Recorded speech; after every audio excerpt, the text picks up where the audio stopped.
Good evening, listeners. Welcome to Noir Intellect. I'm your host, Victor Blackwood. If you enjoy mysteries, hidden clues, and uncovering the truth, don't forget to like and subscribe. And tell me, where in the world are you watching from? Leave it in the comments below. Now, keep your eyes open and your mind sharp. The mystery begins now. Chapter 1. The telegram after midnight. At 12 minutes past midnight, a man arrived at the brownstone, carrying a telegram for a stranger. That was the first oddity. The second was that the stranger did not exist. At least not as far as Nero Wolfe and I knew. The third was that the telegram contained 7 words, and 6 of them were perfectly ordinary. The 7th was the one that bothered me. I had been in the office reading a newspaper and wondering whether Fritz had made enough coffee to keep me awake until breakfast when the doorbell rang. Wolfe was upstairs with his orchids, where he had been for nearly 2 hours, and I had no reason to expect visitors. At midnight especially, visitors to Wolfe's brownstone usually came in one of 3 forms: desperate, drunk, or dead. I put down the paper. Coming. When I opened the door, a young man in a dark messenger's uniform stood on the stoop. He had a leather satchel under one arm and the expression of someone who had been instructed to deliver something important to a person who might be difficult. He looked at the brass plate beside the door. "Mr. Nero Wolfe? You've found him. I have a telegram. Good for you. It's addressed to Mr. Calvin Rook." I looked at him. "Who? Calvin Rook? Never heard of him." He checked the envelope. "This is the address. That doesn't prove much. New York has 1,000 addresses where nobody lives." He handed me the telegram. The envelope was ordinary. The paper was ordinary. The name was not Calvin Rook. Below it was our address. I turned the envelope over. No return address. Where did this originate? The messenger looked at his delivery sheet. Penn Station office. When? 11:46. Tonight? Yes. You're certain? He looked at me with the patience of a man who had already answered that question twice during the evening. "It's marked urgent." "That's comforting." He shifted his weight. "Do you want me to take it back?" "No." I signed the receipt. He handed me the telegram. I closed the door. For several seconds I simply stared at the name. Calvin Rook. It sounded like the name of a man who had been invented for a detective story and then forgotten by the author. I went upstairs. Wolfe was in the orchid room, wearing his maroon dressing gown and examining a white cattleya with the solemnity of a judge hearing a murder charge. He did not look at me. "If you have brought bad news, Mr. Goodwin, leave it downstairs." "I've brought a telegram." "That is not bad news. It's addressed to a man named Calvin Rook." Wolfe's attention shifted from the orchid to me. "Who is he?" "I was hoping you knew." "Why?" "Because it's addressed here." "Then the post office has made an error. Western Union. That is no improvement." I handed him the envelope. He did not touch it. "Open it." I did. The message consisted of 7 words. "Wait for the 3rd ledger before moving the house." I read it twice, then I looked at Wolfe. "That's all." He took the paper. His eyes moved across it once. 7 words. Yes, an imperative, apparently. A noun, ledger. An object, house, an ambiguous verb. Moving, and an ordinal. 3rd, he placed the telegram on the table. "It is incomplete." "That's what I thought." "No." He looked at me. "You thought it was cryptic." "I did. It is not cryptic." "What is it?" "Contextual." I waited. Wolfe returned his attention to the orchid. "It assumes the recipient already knows what the sender means. That's usually what telegrams do." "Not sufficiently." "Could be a private code." "Possibly." "Could be nonsense." "Unlikely." "Be a mistake." "Yes." "Then we've exhausted the possibilities." "No." "What remains? The recipient. We don't know him. That is the first problem. You're interested?" "No." He adjusted. "Orchids. Position. The telegram does not concern us. It concerns Calvin Rook." "And if Calvin Rook doesn't exist?" "Then the telegram concerns someone who wishes us to believe that he does." I looked at him. "Psst. You've gone from uninterested to interested in 30 seconds. "I have not. You've started thinking." "I do that frequently." "About the telegram. About why it came here." That was the first moment I understood that the telegram might be more than an address error. Wolfe had no sentimental attachment to mystery. He did not investigate because something was strange. He investigated because something was arranged. The distinction had made him a great detective. I picked up the telegram. Should I make inquiries? No, not yet. Why? Because if Calvin Rook is the intended recipient, someone will come looking for him. And if he isn't, someone may come looking for the telegram. That seemed reasonable. It also seemed unlikely. Both judgments proved wrong. At 8 the next morning, the telephone rang. I was downstairs in the office, halfway through the newspaper and halfway through breakfast when I answered. Said, "Is Calvin Rook there?" I sat up. "Who is calling? Is he there?" "No." "Do you know where he is?" "No." The caller hesitated. "Then forget I called." The line went dead. I looked at the receiver, then at the telegram, then toward the staircase. "Wolfe," his voice came from above. "Yes? We have a visitor." "I do not telephone." "That is not a visitor. Someone just asked for Calvin Rook." Silence. Then, interesting. I waited. "Very. Shall I trace the number?" "No." "Why?" "Because the caller will call again." He hung up. People who hang up without obtaining information frequently call again. He was right. At 8:17, the telephone rang again. Same voice. "Did he come in?" "No." "Has he been there?" "Not that I know." "You're certain?" "About as certain as a man can be about a stranger." Another pause. "Did the telegram arrive?" I leaned back. "Who is this?" The caller hung up. I smiled. Now we had something. I climbed the stairs. Wolfe was already seated behind his desk. "Well?" "He knew about the telegram." "Naturally. You say that as though you expected it." "I did." He asked whether it arrived. "Excellent. That doesn't bother you." It interests me." "There's a difference, always." I handed him the telegram. He read it again.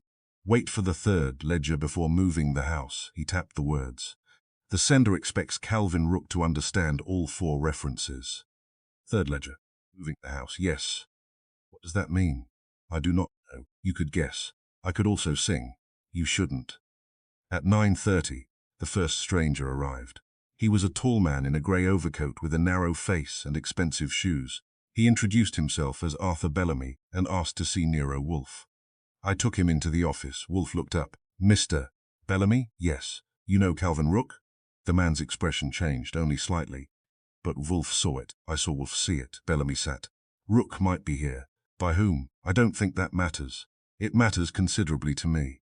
Bellamy glanced toward me. "Are you Archie Goodwin?" "I have that reputation." "I was told you worked for Mr. Wolfe." "I do." Bellamy reached into his coat. I moved slightly. He noticed. "It is only a card." He placed a business card on Wolfe's desk. "Arthur Bellamy, Bellamy Property Services." Wolfe looked at it. "Property, yes. Real estate?" "Among other things." "What does Calvin Rook do?" Bellamy hesitated. "I assumed you knew." "I don't." "Then I cannot help you." Wolfe's expression did not change. "Why are you here?" "I was told the telegram might have come to this address." "The telegram?" Bellamy's eyes flicked toward the paper. That was enough. Wolfe picked it up. "Did you send this?" "No." "Do you know what it means?" Bellamy stood. "I think we've exhausted this conversation. We have barely begun. I have an appointment." "With whom?" Bellamy hesitated. "Mr. Bellamy." He looked at Wolfe. "Yes?" "Did your appointment involve a property?" His face tightened. "Good morning." He left. I watched him disappear through the front door. Then I returned upstairs. "Property services?" "Yes." "Telegram?" "Yes." "Calvin Rook?" "Yes." "And you let him leave?" "Of course." "You didn't ask where the appointment was?" "No." "Why?" "Because he would have lied." "You knew that?" "I knew he would not tell me the truth." "That's almost the same thing." "It is not." Wolfe reached for the telephone. "Mr. Goodwin." "Yes?" "Find out what property Arthur Bellamy is currently attempting to acquire." "That sounds like an investigation." "It is an inquiry." "What's the difference?" "The former, interesting, and the latter, work." Bellamy Property Services had offices on Madison Avenue, and its public records were sufficiently respectable to be suspicious. Bellamy himself had been involved in 12 Manhattan property transactions during the previous 2 years. 9 were routine, 3 were not. One concerned a 6-story building near Lexington Avenue. Another involved a warehouse conversion downtown. The third concerned a narrow block of older commercial properties near the river. I copied the addresses. Then I checked the names attached to the transactions. One name appeared repeatedly. Calvin Rook. Not as owner, not as buyer. As trustee, I stared at the page. So Calvin Rook existed, at least on paper. I telephoned the listed office, Rook Holdings. A woman answered. Mr. Rook's office, Archie Goodwin, calling for Nero Wolfe. Is Rook expecting you? No. Then I cannot help you. That's unfortunate. May I take a message? Yes. Tell him a telegram arrived. Silence. Then, what telegram? I smiled. That's what I was hoping you'd tell me. The line went dead. I returned to the brownstone. Wolfe was in the dining room, eating roast beef. I gave him the report. Rook Holdings. Yes. Trustee. Interesting. Bellamy is involved in 3 transactions. Which one concerns the telegram? I don't know. Then find out. I already have. Addresses. He examined them. All 3? Yes. 1 property. He tapped the 3rd address. Why? Because the other 2 are routine. And this? Multiple owners. Complicated title. Excellent. What's excellent about a complicated title? Complication creates concealment. I sat down. Can I eat? Yes, thank you. Fritz appeared almost immediately, as though he had been listening from the kitchen. He served me eggs, toast, and sausage. Wolfe continued studying the property address. The building is occupied? Partly. Who owns it? 6 separate interests. And Rook, trustee for 2. Bellamy negotiating for the others. Wolfe looked up. How many people have changed their plans today? I stopped eating. I don't know. Find out. It took the better part of the afternoon. The first was a lawyer named Peter Mallory. He had been scheduled to fly to Chicago at 10 that morning. He cancelled. The second was a woman named Helen Voss. She had intended to attend a board meeting at noon. She did not appear. The third was a man named Walter Crane. He had planned to drive to Connecticut for the weekend. He cancelled his trip. None appeared connected. Different professions, different addresses, different reasons. Yet each had some relationship to the same Manhattan property. Mallory represented one ownership interest. Voss controlled a corporation holding another. Crane had inherited a small share through his late father. I returned to Wolfe's office shortly after 6. He was in the plant rooms, inspecting a row of orchids. 3 people, I said. Yes. All changed plans today, because of the telegram. I don't know. Who are they? I gave him the names. He listened. Have any of them heard from Calvin Rook? Not that I can prove. Have they heard from Bellamy? 2 have. And the third, Crane claims he hasn't. Claims, yes. Wolfe touched one orchid. Petal. The telegram arrived at 12:12. Yes. But morning 3 people changed plans. Yes. The recipient disappeared. How do you know? I stared. I didn't tell you that. No. I found out from the building's caretaker. Explain. Calvin Rook was supposed to meet him this morning. He did not. Correct. So he has vanished. Apparently. Then we have a disappearance. Yes. Why did you not tell me? I thought you'd want to know yourself. He sighed. That is an unnecessary luxury. You're welcome. At 7:30 that evening, Inspector Kramer arrived. He removed his coat. You've got a problem. We have several. Calvin Rook is missing. Yes. You know him? No. You know his name? Since midnight. Kramer stared. You had him here. His telegram. Where is it? I placed it on Wolfe's desk. Kramer read the 7 words. He read them again. What the hell does this mean? Wolfe looked at him. That is what I intend to discover. Kramer pointed at the paper. 3rd ledger. Yes. Moving the house. Yes. What house? The property. You know about that, Mr. Goodwin has informed me. Kramer turned toward me. You've been busy. I try. Bellamy. Connected. 3 people changed plans. Yes. Why? We don't know. Kramer looked at Wolfe. So now you're investigating. Wolfe considered the question. No. Kramer frowned. What? I am identifying the reason. Isn't that the same thing? No. What's the difference? Wolfe's eyes moved to the telegram. Investigation begins with a crime. He touched the 7 words. This begins with a message. Kramer stared at him. And? The crime may come later. Nobody spoke. The inspector looked toward me. Is he always like this? Only when he's interested. At 9, the telephone rang again. I answered. Goodwin. A woman's voice said, Mr. Goodwin? Yes. My name is Helen Voss. Yes, I need to speak to Mr. Wolfe. He's here alone. I looked toward the office. Why? I know who Calvin Rook is. That got my attention. Come over. I cannot. Why? I think someone is following me. I lowered my voice. Where are you? At the property. The building? Yes. Stay there. I don't think that's wise. Then tell me where you are. She hesitated. I'm in the old printing room. What printing room? The property has a basement. I know. No. You don't. Her voice trembled. There's a room below it. What is in it? Silence. Then, the line went dead. I turned toward Wolfe. He was already standing. Mr. Goodwin. Yes? We are going. Kramer. Where the property? Now? Immediately. I grabbed my coat.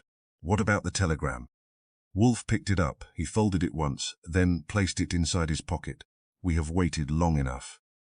The building stood beneath a cold New York sky, its upper windows dark except for 2 floors, where lights burned behind dusty glass. The street was nearly empty, too empty. Kramer positioned 2 officers at the front. I entered through the side door. Wolfe remained outside. He had no intention of climbing through a basement in the middle of the night. That was one of the many advantages of being Nero Wolfe. I found the old printing room after 3 wrong corridors and 1 locked door. Helen Voss stood beside a wooden table. Her face was pale. On the table lay a ledger, old, black, thick. I approached. You called us. She nodded. I found it this afternoon. Why? I was looking for title records. Why tonight?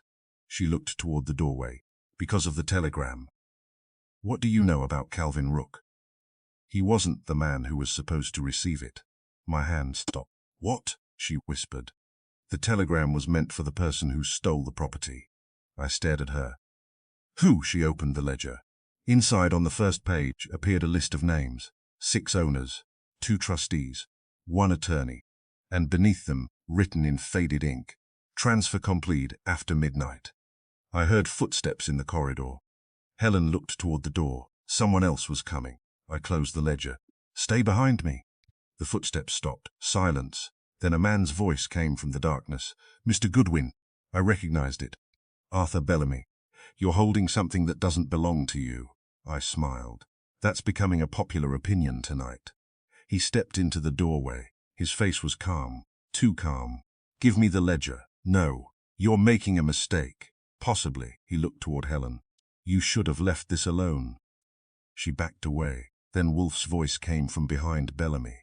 I agree. Bellamy turned. Wolfe stood in the corridor, flanked by Kramer and 2 officers. The inspector smiled. Good evening. Bellamy's expression changed. Wolfe entered the room. His eyes went directly to the ledger, then to Bellamy, then to the 7-word telegram in his own pocket. He said nothing, but the look on his face told me what I had learned after years of working for him. The game was no longer about finding Calvin Rook. It was about discovering why a telegram addressed to a missing man had caused 3 people to change their plans before sunrise. And somewhere in the ledger before us, I suspected, was the answer. The 7 words had finally brought us to the right room. But they had not yet told us who had sent them. Chapter 2. 3 people who never received it. By 10 o'clock the next morning I had 3 names, 3 contradictory stories, 1 missing man, and a telegram containing 7 words that had apparently been received by nobody. This was not, by ordinary standards, an efficient beginning. Nero Wolfe considered it excellent. He was in the dining room when I came down, occupying his usual chair with the morning newspaper spread beside his plate.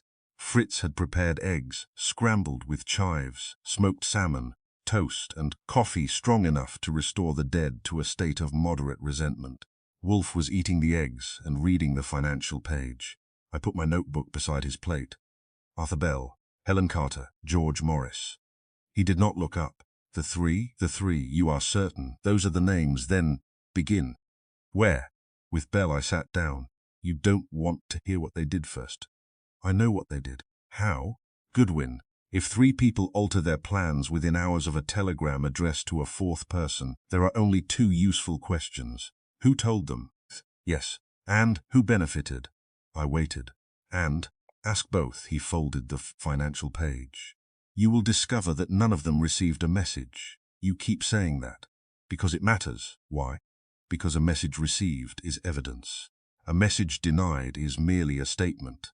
Then what are we looking for? The message that was never sent. I stared at him. That sounds inconvenient. It is, he resumed breakfast. Also, find out what each person believed the instruction said. Without knowing the instruction? That is the point. I took my notebook. Anything else? Yes. What? Do not tell them about the telegram. I thought they already knew. They may know about something. What? Let us find out. Arthur Bell occupied an office on the 23rd floor of a building on Madison Avenue. where the elevators moved with the solemn speed of expensive machinery. His name appeared on frosted glass. Arthur Bell, Mercantile Group. The receptionist looked at me with professional caution. Bell is expecting you. No, do you have an appointment? No, then I am afraid I cannot. I handed her my card. Archie Goodwin, Nero Wolfe. She read it. The expression changed. Not dramatically, just enough. Please wait.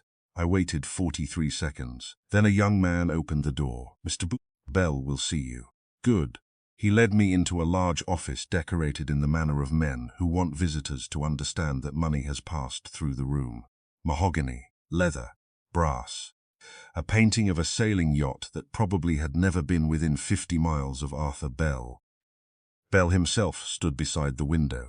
He was in his late 40s, broad-shouldered, grey at the temples, with a face that might have been handsome if it had not been so carefully controlled. Mr. Goodwin, Mr. Bell. I know Mr. Wolfe's reputation, most people do. I assume you're here about Calvin Rook, I said. You knew him? Bell remained standing. Professionally. What did he do? Consulting. On what? Property. Manhattan property, among other things. You had a meeting scheduled with him? His expression tightened. Who told you that? Did you? Yes. When? Yesterday. What time? Did the meeting take place? Why did you cancel it? I changed my mind. Why? He walked toward his desk. Mr. Goodwin, I run a company. My schedule changes. People cancel appointments every day. Exactly. Do they usually cancel appointments with missing men? Bell looked at me.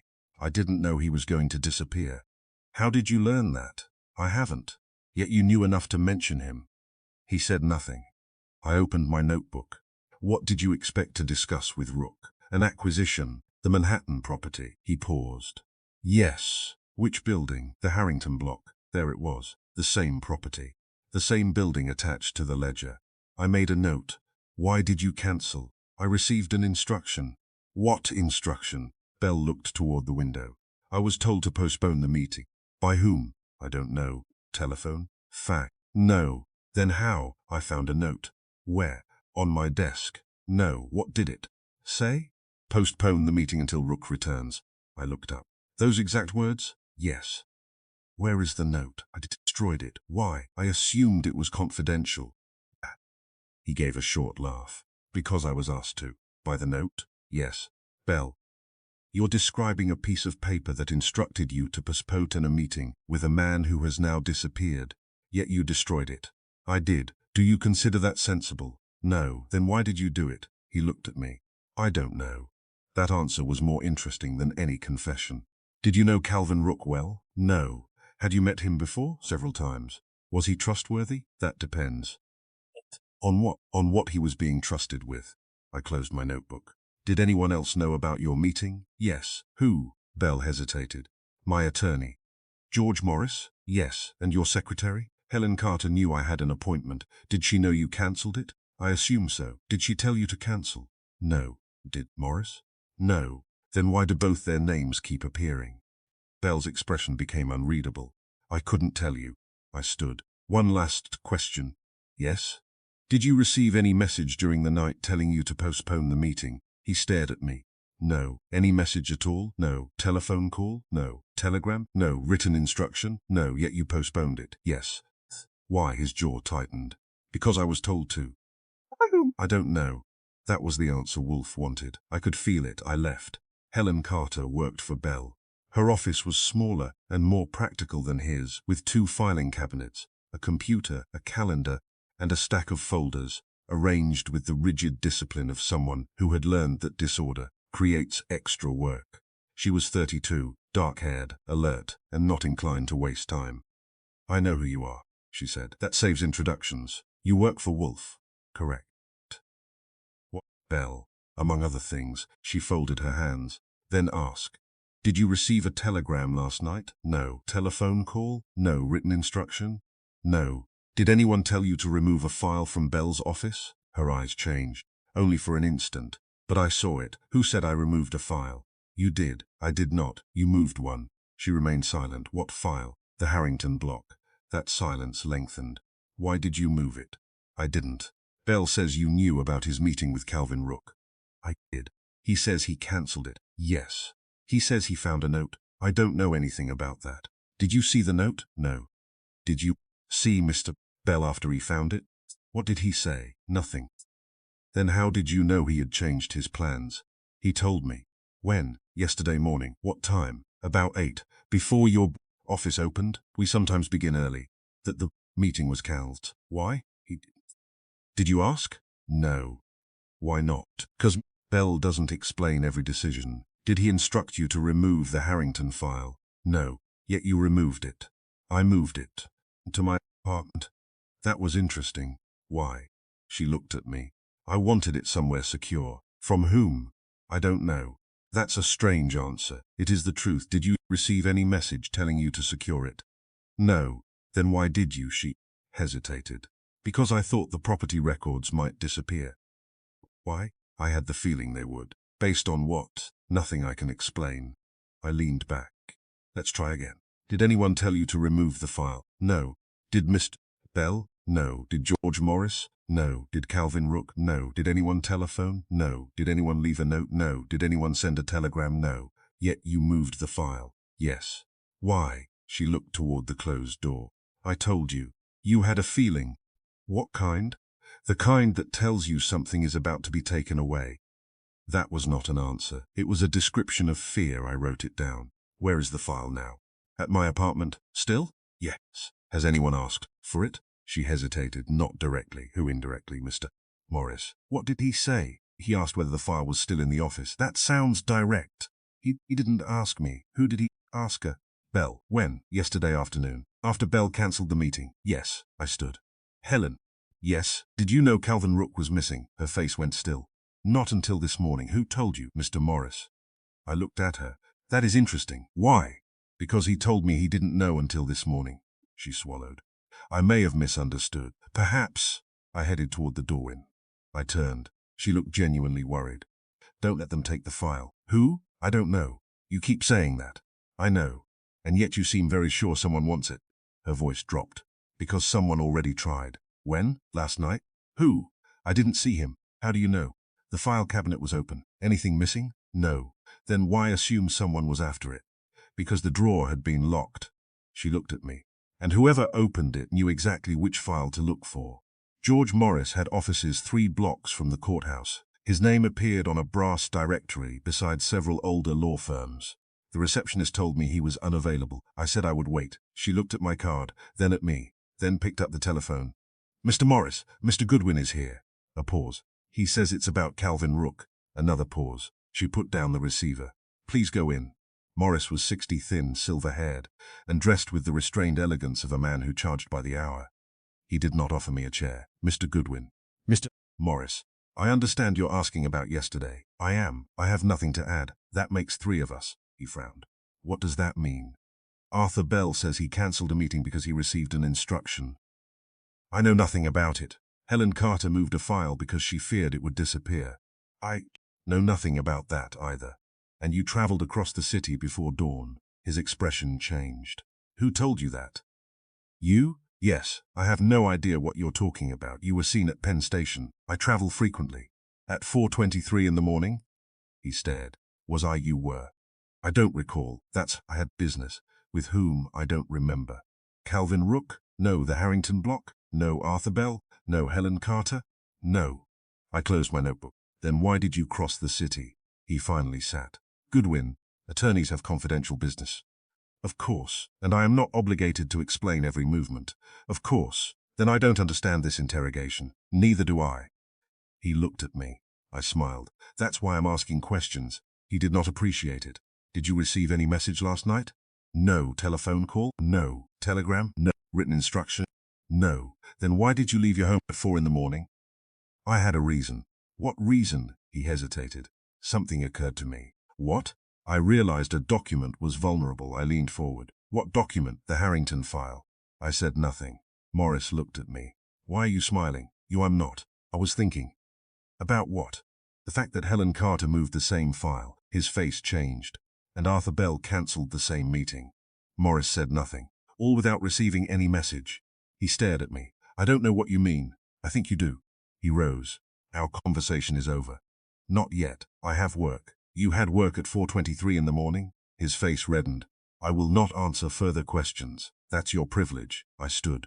One last question. What? Who told you the property transaction had changed? He looked genuinely confused. I never said it had. You traveled across Manhattan before dawn. Yes. You believed a document was vulnerable.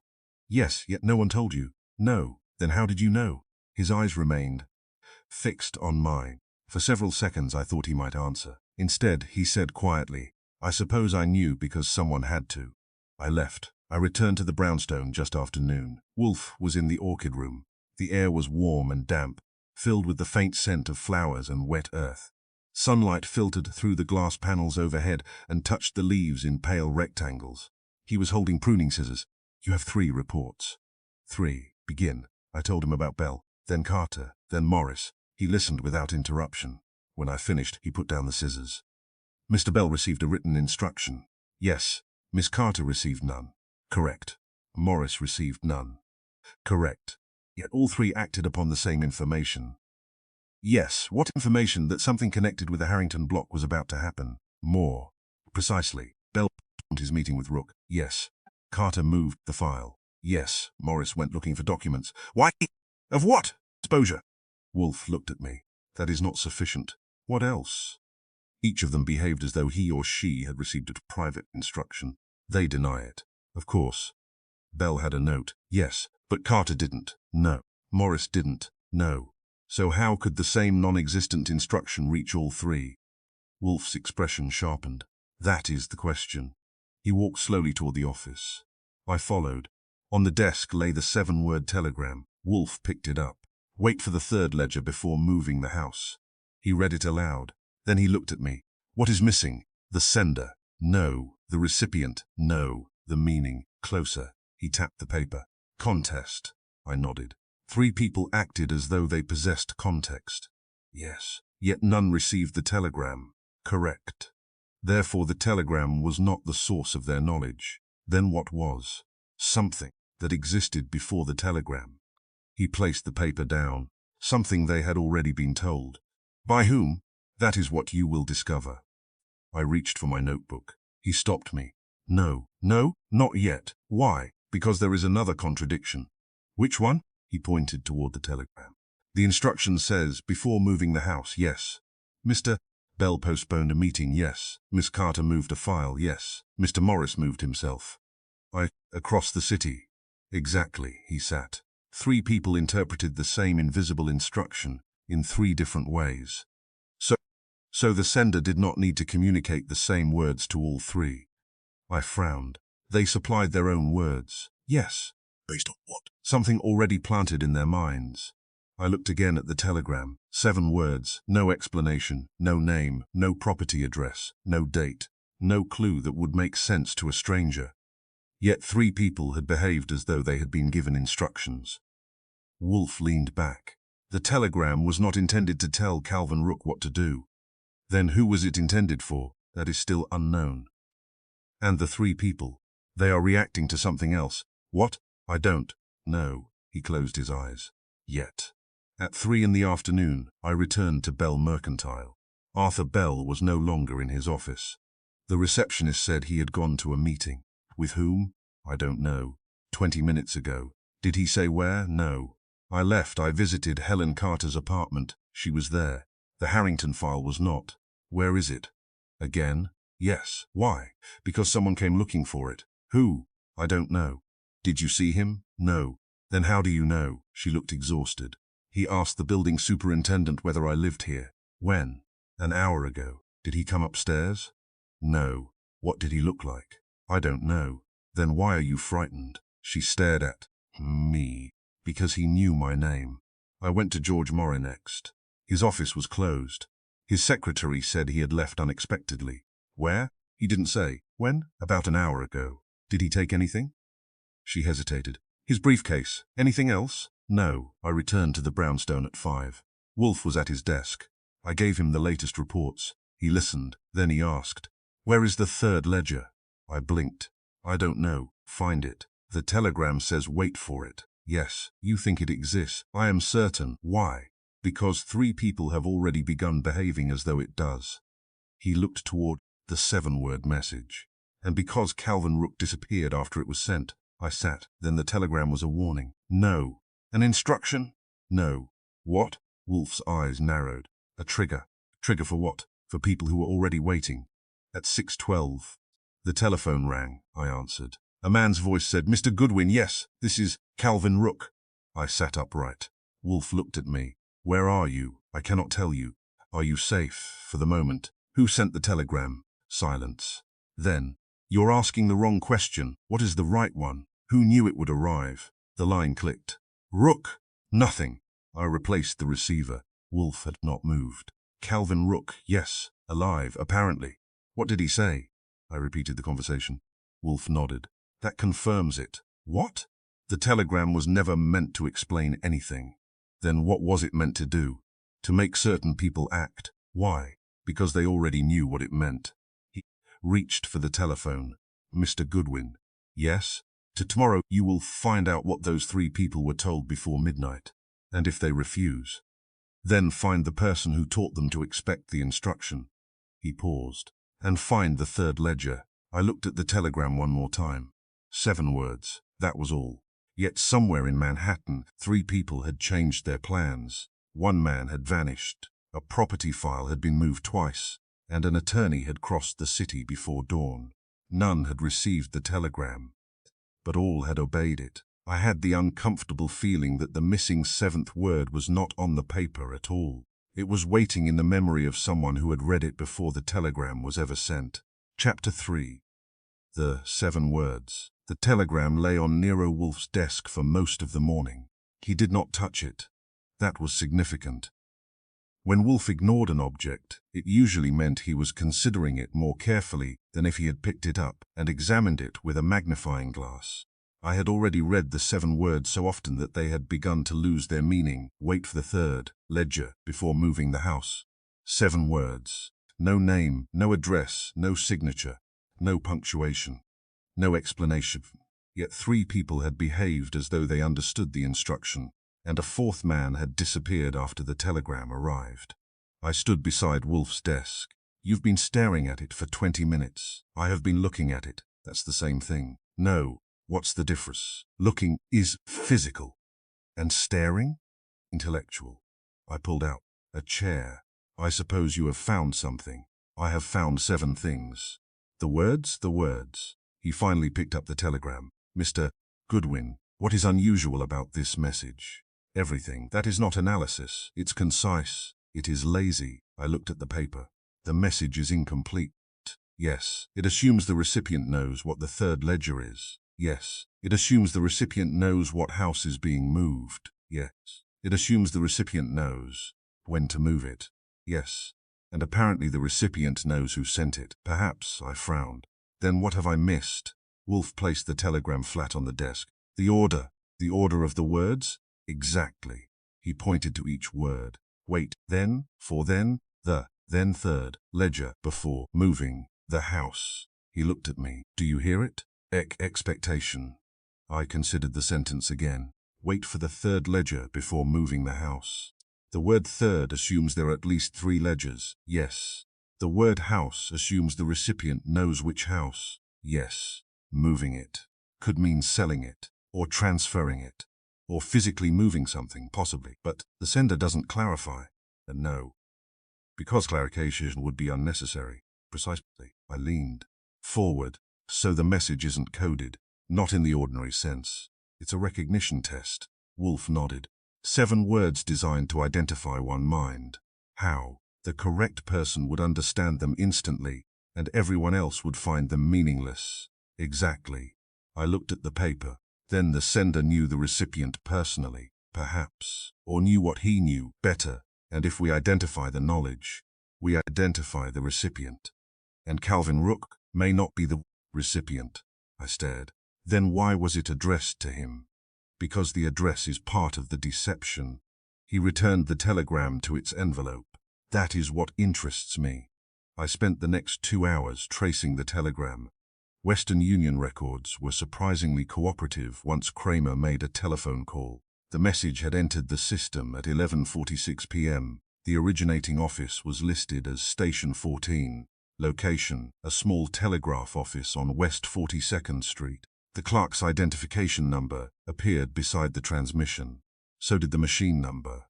Everything looked perfectly respectable, except the office had closed at 10. I read the record again. Then I telephoned the supervisor. Station 14, yes. Your records show a telegram transmitted at 11:46 last night. That can't be right. I thought you might say that. Station 14 closes at 10. Every night? Except Saturday. Last night was Thursday, correct? Could a supervisor remain after close? Not without authorization. Was anyone authorized? No. Then how was the telegram transmitted? I don't know. That answer was becoming popular. Was the equipment still operational? The main line is disconnected after 10. Could the message have been transmitted from another office using Station 14's number? Technically.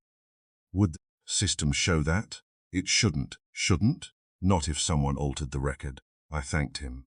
Then I called Kramer. Inspector. What now? The telegram was supposedly sent from Station 14. And? The office was closed. Silence. Then, you're sure? Yes. Who told you? The supervisor. Hold! I heard muffled conversation. Then Kramer returned. He's right. That was quick. I sent a man there. Already? You've made me curious. Careful. It's contagious. Goodwin. Yes? What does Wolfe think? I'll ask him. You do that. He hung up. I smiled. Kramer had developed the dangerous habit of asking what Wolfe thought before deciding what he thought himself. I returned to the brownstone. Wolfe was in the office with a tray of lunch. Fritz had prepared roast chicken with asparagus, small potatoes, and a salad dressed with lemon and oil. Wolfe looked at me. You found something. Station 14 was closed. At what time? 10. The telegram was sent at 11:46. Yes, excellent. You knew. I suspected. How? Because the sender wished the telegram to appear ordinary. Why would he care? Because an ordinary telegram is believable, and an impossible one raises questions. So he manufactured the transmission record. Likely. Could he have sent it from another office? Yes. Why not simply send it from there? Because then the location might matter. The false office creates a false trail. Precisely, I sat. So the sender wanted us to trace it, perhaps. That seems backwards. Only if you assume the purpose of the false trail was concealment. What else could it be? Direction. I frowned. He wanted us to go somewhere?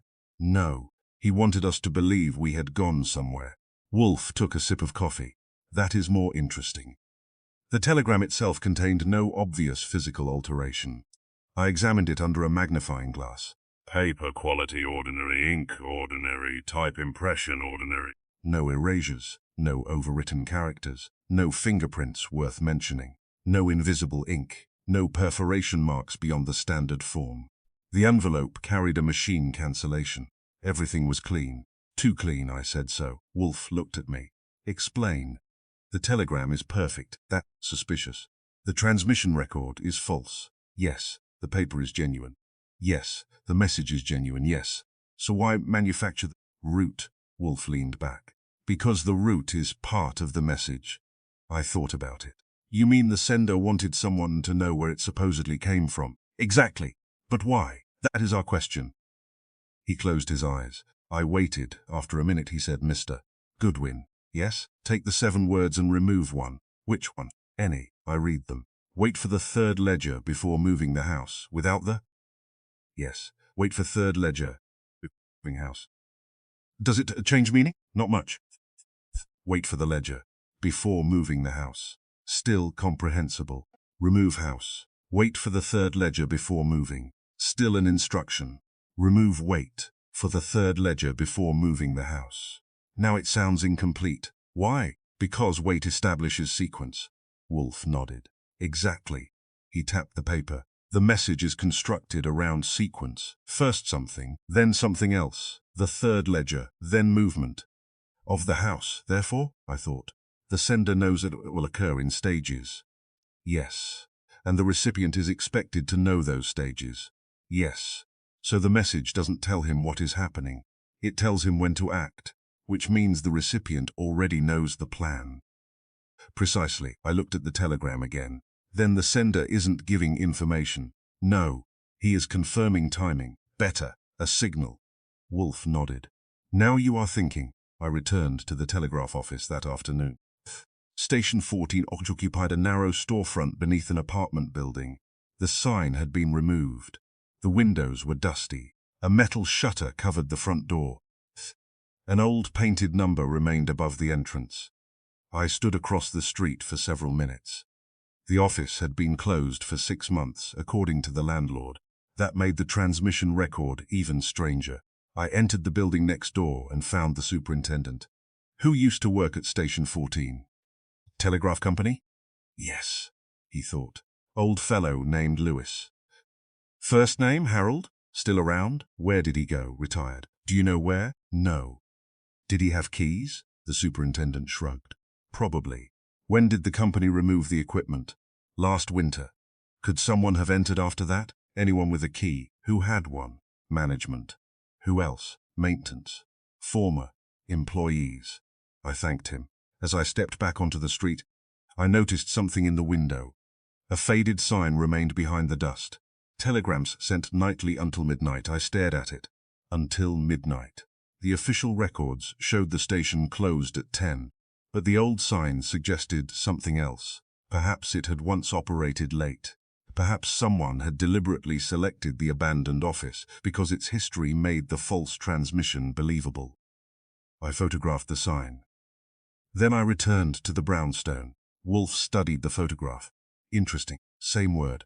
Which? Nightly. He enlarged the photograph with his reading glass. Until midnight.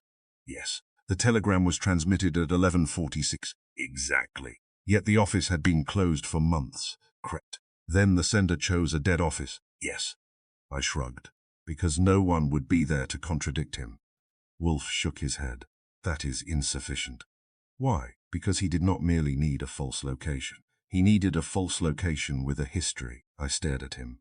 The station once transmitted telegrams late at night. Yes. So anyone checking the record would think the transmission possible. Exactly.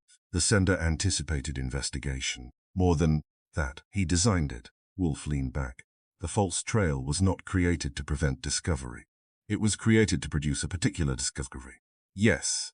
Which means whoever sent the telegram wanted someone to trace it. Possibly. Back to Station 14. Yes. And what would they find? Nothing. Except the old sign, perhaps. The closed office. Yes. And the knowledge that the transmission could have happened there. Wolfe nodded. Which would lead us to believe the telegram was authentic. I looked at him. But it isn't. Oh, it is authentic. I frowned. The route is false. Yes, the record is false. Yes, the telegram itself is genuine. Certainly. Then someone went to considerable trouble to make a real message appear to have come from the wrong place. Why? Wolfe looked at the 7 words. Because the truth of the message was dangerous. At 5:40, Kramer arrived with a folder. I've got more. He tossed it onto Wolfe's desk. Station 14 was used by the telegraph company until 8 months ago. Yes, closed after the building was sold. To whom? Kramer looked at me. You've already guessed. The Harrington block? No. He opened the folder. Bellamy Property Services. I whistled. So Bell owns the building where the false telegram originated. Not personally. His company. Yes. Wolfe remained motionless. Kramer continued. Bell acquired the property 6 months ago. The station had already closed. Correct. Then Bell could have access. Or someone working for him hadn't. No. Then it proves nothing. Kramer, who looked irritated. You always say that because it is usually true. I picked up the folder.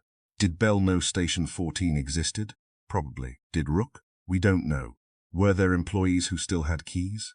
3 names. Kramer gave them to me. None were familiar. I wrote them down. Then Wolfe spoke. Inspector, what? Where was the telegram addressed? Kramer frowned. Here. Not to Mr. Rook's office? No. Why? We already discussed that. No. Wolfe's voice sharpened. We discussed where it arrived. Kramer stared. It was delivered here. Exactly. Because someone wanted Rook to receive it, or wanted us to believe he would. Kramer slowly understood. The sender knew Rook would not be here, perhaps. Then why use this address? Wolfe looked toward me. Because Mr. Rook had another connection with this house, I thought. I don't know one, neither do I. Then find it. Wolfe nodded. Mr. Goodwin will. I looked at him. You're assigning me another mystery. No, then what? An address. I spent the next 3 hours digging through property records. Calvin Rook had no personal ownership interest in Wolfe's brownstone, no business connection, no legal filing, no obvious relationship. Then I found something buried in an old corporate registry. 7 years earlier, Rook had served as temporary trustee for a small estate. The estate's mailing address was the brownstone, not Wolfe, a previous tenant, a man named Edmund Vale. Vale had died without immediate family. The estate had been administered by Rook Holdings. I stared at the page. Edmund Vale. The name appeared nowhere in our present case. But his estate contained one asset, a minor ownership interest in the Harrington block. I returned to the office. Wolfe was waiting. I handed him the record. He read it. His eyes narrowed. So, Rook had a connection, yes, to this house? Through a dead man, Edmund Vale, who owned part of the property. Exactly. Wolfe placed the paper beside the telegram. Now the address is no longer accidental. Rook was expected to receive it here because the sender knew about Vale, or wanted us to think he did. I stared at him. Everything seems to have 2 explanations, only until one survives. He looked at the 7 words. Now we know the false route. We know the address. We know Rook. We know Bell. We know 3 people acted, but we still don't know why, correct? And we don't know what the third ledger contains, or who sent the telegram, correct? I waited. Anything else? Yes. What? Wolfe pointed toward the telegram. We know why the sender wanted the message to appear genuine. Why? Because the recipient was never meant to question the message. I frowned. That doesn't explain the false route. It does. How? The sender needed the telegram to look official enough to trigger action, but unofficial enough to leave no trace of the sender. So the false route protected the sender. Yes. While the 7 words triggered the recipient. Yes. And the 3 other people? Wolfe's gaze settled on me. They are not recipients. Then what are they? Participants. In what? The same transaction. At 11 that night, I found myself back in the office, staring at the telegram. 7 words. A false transmission, a dead telegraph station, a missing man.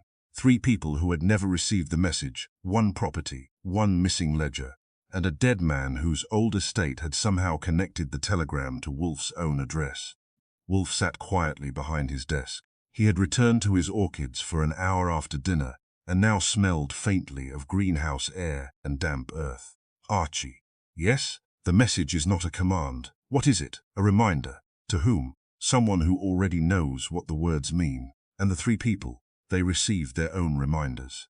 How? Wolfe looked at the telegram. Not through words. Then how? Through expectation. I waited, he continued. Someone told them long ago that when a certain event occurred, they were to act. What event? The appearance of the third ledger. But it hasn't appeared. Perhaps it has. I stared. Wolfe smiled faintly. That is what you will discover tomorrow. He reached for the telegram and placed it in its envelope. The 7 words are not the mystery, Archie. No, they are the key. To what? To a promise made years ago. Outside, a taxi horn sounded on the avenue. Somewhere downtown, trains continued to carry strangers through the sleeping city. And somewhere in Manhattan, 3 people who swore they had received no message were waiting for something they had apparently been taught to fear long before a telegram ever arrived. I went to bed with the 7 words still in my mind. By morning, I intended to find out who had first taught them to listen. Chapter 4. The Office with the Missing. File at 9:15 the next morning, I was standing outside the offices of Bell Mercantile Group, with a photograph of an empty file drawer in my pocket, and a theory that I disliked because it had begun to make sense. That is one of the hazards of detective work. A bad theory can be dismissed. A good theory keeps following you around. I had spent half the night thinking about Wolfe's final remark. Someone had taught the 3 people to expect an event. Not the telegram. Something earlier. Something that had existed long before 12 minutes past midnight. The third ledger was not necessarily a ledger. The house was not necessarily a house. And the 7 words might not have been instructions at all. I had learned enough from Wolfe to know that when a sentence looked simple, its simplicity was usually the camouflage. The receptionist at Bell Mercantile looked up as I approached. Mr. Goodwin, You remember me. I remember the card. That's practically friendship. She did not smile. Mr. Bell is not here. I didn't come to see him. Then who? Helen Carter. Her expression tightened. She isn't available. She's in the building. Yes. Then she is available. Not to visitors. I placed my hat on the counter. That's unfortunate. Why? Because I'm not technically a visitor. She looked at me. What are you? I work for Nero Wolfe. That produced silence. Then she picked up the telephone. Miss Carter, Mr. Goodwin is here. She listened. Yes. Another pause. Understood. She put down the receiver. Fourth floor, thank you. Mr. Goodwin. Yes? She said you should go directly to her office. I was planning to and not speak to anyone. I smiled. I make no promises. Helen Carter was standing beside a filing cabinet when I entered. The office looked exactly as I remembered it, except for one important difference. The cabinet door was open. One drawer had been pulled halfway out. The folder labels were neatly arranged. The center space was empty. What happened? I asked. She closed the door behind me. The file disappeared. Which file? The Harrington file. The same one you moved yesterday? No. She looked toward the cabinet. A different file. What file? The Mercer Street property. I approached. It was locked. Had the key. Mr. Bell. Anyone else? I have a duplicate. George Morris? No. Calvin Rook? No. Then how was it opened? I don't know. You said the file disappeared. Yes. Not that the cabinet was forced. It wasn't. So someone used a key. Apparently. Could you have removed it? I did not. She hesitated. Not this one. I looked at her. Meaning, I removed something else. What? She opened a smaller drawer. One document. Yesterday, this morning. Why? I thought Mr. Bell ordered me to protect it. You thought? He called me. When? 7:40. From where? His office. Was he there? I don't know. You spoke to him? I heard his voice. What did he say? He said, take the Mercer map and keep it somewhere safe. I stared. The Mercer map? Yes. Did he say anything else? He said not to tell anyone. Did he mention the telegram? No. Did he mention Calvin Rook? No. Did he say why the map mattered? No. Where is it? She looked toward her desk. I don't have it. Why not? I put it in a safe place. She hesitated. At my apartment. I smiled. You have a habit of moving property documents. She did not smile. I am trying to keep them from disappearing.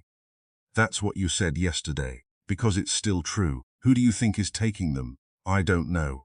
Everyone says that. Maybe because nobody knows. I looked again at the empty drawer. What exactly was in the missing Mercer file? Contracts. Old ones. Mostly. How old? 30 years. 3 former partners? She nodded. Bell Mercantile acquired the property from their estate. All 3 partners? Eventually. Eventually, there were disputes, of course. One partner died. Another sold his interest. The third disappeared. I stopped. Disappeared? Yes. Name? Edmund Vale. The name struck me with the force of recognition. I looked at her. Edmund Vale. Yes. The same Edmund Vale whose estate Calvin Rook administered. Her eyes widened. How do you know that? I have been working. She sat down. Then you understand why the file matters. Not yet. She opened a drawer and took out a copy of an old property abstract. The Mercer Street warehouse was once owned by 3 men. Yes. Who were the others? Samuel Price and Martin Hodge. And the agreement? That is what disappeared. Was it the contract? Part of it. What was the Mercer map? I don't know. Removed it because I was told to. By Bell, yes. And you believed him. I heard his voice. People can imitate voices. She looked at me. You think it wasn't Bell? I think everything should be questioned. She lowered her voice. Mr. Goodwin. Yes? When I heard him this morning and I knew something was wrong. Why? He used a phrase. What? She hesitated. Move the house. I stared at her.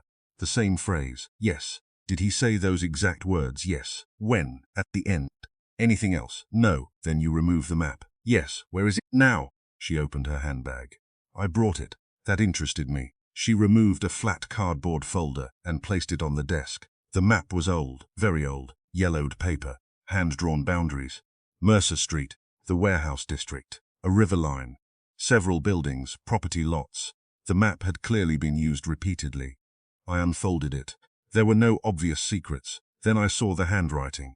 Near the eastern boundary, someone had written 3 words in faded black ink. Wait for third.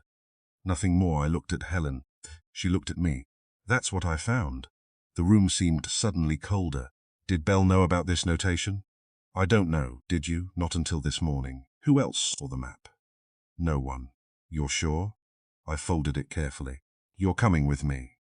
Where? To Wolfe. She looked frightened. Am I in trouble? Not yet. That's reassuring. It wasn't intended to be. Wolfe was in the office when we arrived. He had finished breakfast and was reading a report from Kramer. He looked at Helen Carter, then at me, then at the folder. What is it? The Mercer map. His attention sharpened. Close the door. I did. Helen sat. Wolfe remained standing. He took the map from me. For several seconds, he studied the paper. Then he turned it sideways, upside down, back again. Where did you obtain this? Bell Mercantile. Who removed it? Mrs. Carter. Why? She believed Mr. Bell ordered her to protect it. Did he? I don't know. Wolfe looked at Helen. Describe the call. She did. He listened carefully. When she finished, he asked, Did Miss Bell use your name? Yes. How did he address you? Helen. Nothing else? No. Did he sound hurried? No. Angry? No. Afraid? No. Was there background noise? She thought. Yes. What kind? Traffic. Anything distinctive? No. Music? No. Voices? How long was the call? Possibly less than a minute. Wolfe nodded. Thank you. He looked at me. Mr. Goodwin. Yes? Take the map. I did. Look at the handwriting. I studied it. Wait for third. Exactly. Same words as the telegram. Not quite. The telegram says wait for the third ledger. The map says wait for third. So someone wrote this years ago. Yes. The telegram repeats it. Yes. Then the sender knows the map exists. Correct. And whoever sent the telegram knew the old notation. Correct. I looked at Helen. Could Bell have known? Possibly. Could Rook? Possibly. George Morris? Possibly. Wolfe. He looked at me. Yes. How old is the map? At least 30 years. So the phrase predates the telegram, obviously, which means the telegram was copying an old instruction. Precisely. I felt the case shift beneath my feet. The 7 words were no longer merely a message. They were an echo. Someone had found an old instruction and turned it into a new signal. Kramer arrived 40 minutes later. He looked at the map. What's that? The reason the file disappeared. He examined it. Wait for third. Yes. Third what? We don't know. He looked at Wolfe. You do? Not yet. Kramer pointed to the map. Where's the rest? There may be no rest. You think this is the whole thing? No. Then what? Wolfe spread the map across the desk. Look at the warehouse. Kramer leaned forward. Mercer Street. Yes. Old warehouse. Yes. What's important? Wolfe pointed toward the handwritten notation. Not the building. The phrase. Exactly. Kramer frowned. I don't understand. The person who wrote this expected someone to know what third meant. The third ledger, perhaps. But the map is not a ledger. No. Then what is third? Wolfe looked at me. That is our next question. I returned to Bell's office that afternoon. Arthur Bell had returned. He was standing beside the window when I entered. He looked at me. You found it. The map? Yes. You knew it existed. I knew there was a map. You told Helen to protect it. He stared. I did not. She heard your voice. I did not call her. Someone imitated you. Bell's expression hardened. Who? That's what I'm trying to discover. He sat. Mr. Goodwin. I have no interest in lying to you. That's good. I didn't order Helen to remove anything. Then who knew she had access?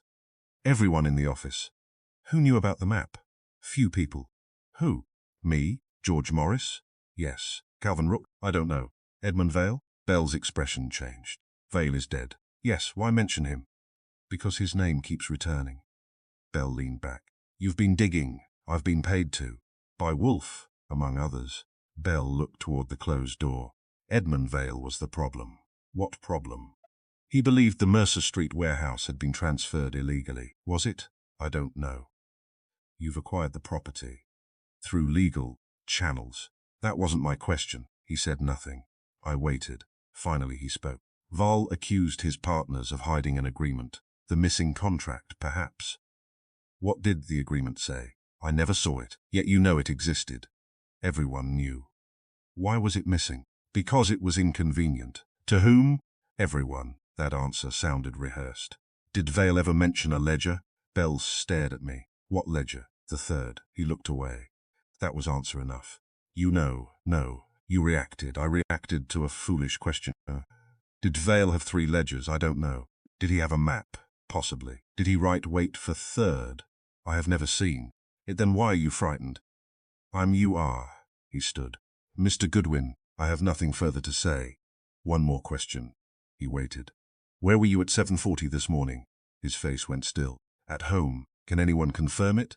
My housekeeper. Did you speak to Helen? No. Then someone used your voice. He said nothing. I left. Back at the brownstone, Wolfe had arranged the map, the telegram, and several copies of the Harrington and Mercer property records in a neat row.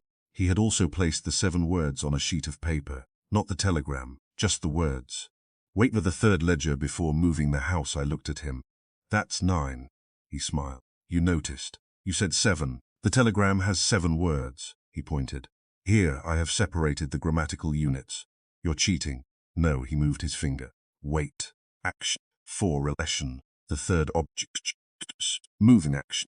The house. Object. He leaned back. The sentence contained 2 sanctions and 2 objects.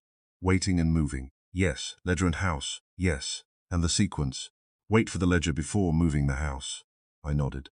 Which means the ledger controls the movement. Exactly. But what is the house? Perhaps the property. The Harrington block? Possibly. The Mercer warehouse? Possibly. Or something else? Yes. I looked at the map. Then why write it here? Because whoever wrote it expected someone to find it. When? At the proper time. And the telegram revived the Yes. Yeah. Why? Wolfe's expression became thoughtful. Because someone wants the 3rd ledger found. Or moved. Good. Then the person who sent the telegram wants us to think the ledger is somewhere. Yes. Where? He looked at the map. The Mercer warehouse. Because that's where the notation is. Perhaps. And the missing file concerns the warehouse. Yes. So someone stole the file. Or removed it. Helen moved the map. Yes. Bell denies ordering. Yes. Someone imitated Bell. Yes. I stared at the map.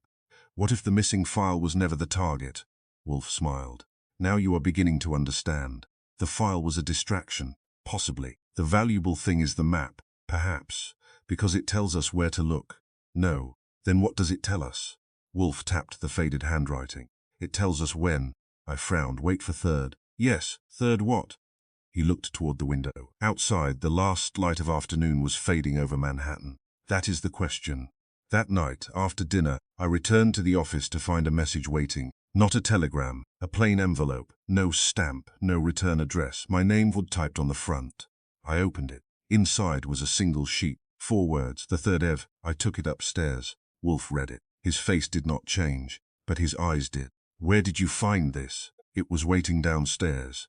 He placed the paper beside the telegram. Excellent. You keep saying that because it is. What has arrived? The 3rd ledger? No. Then what?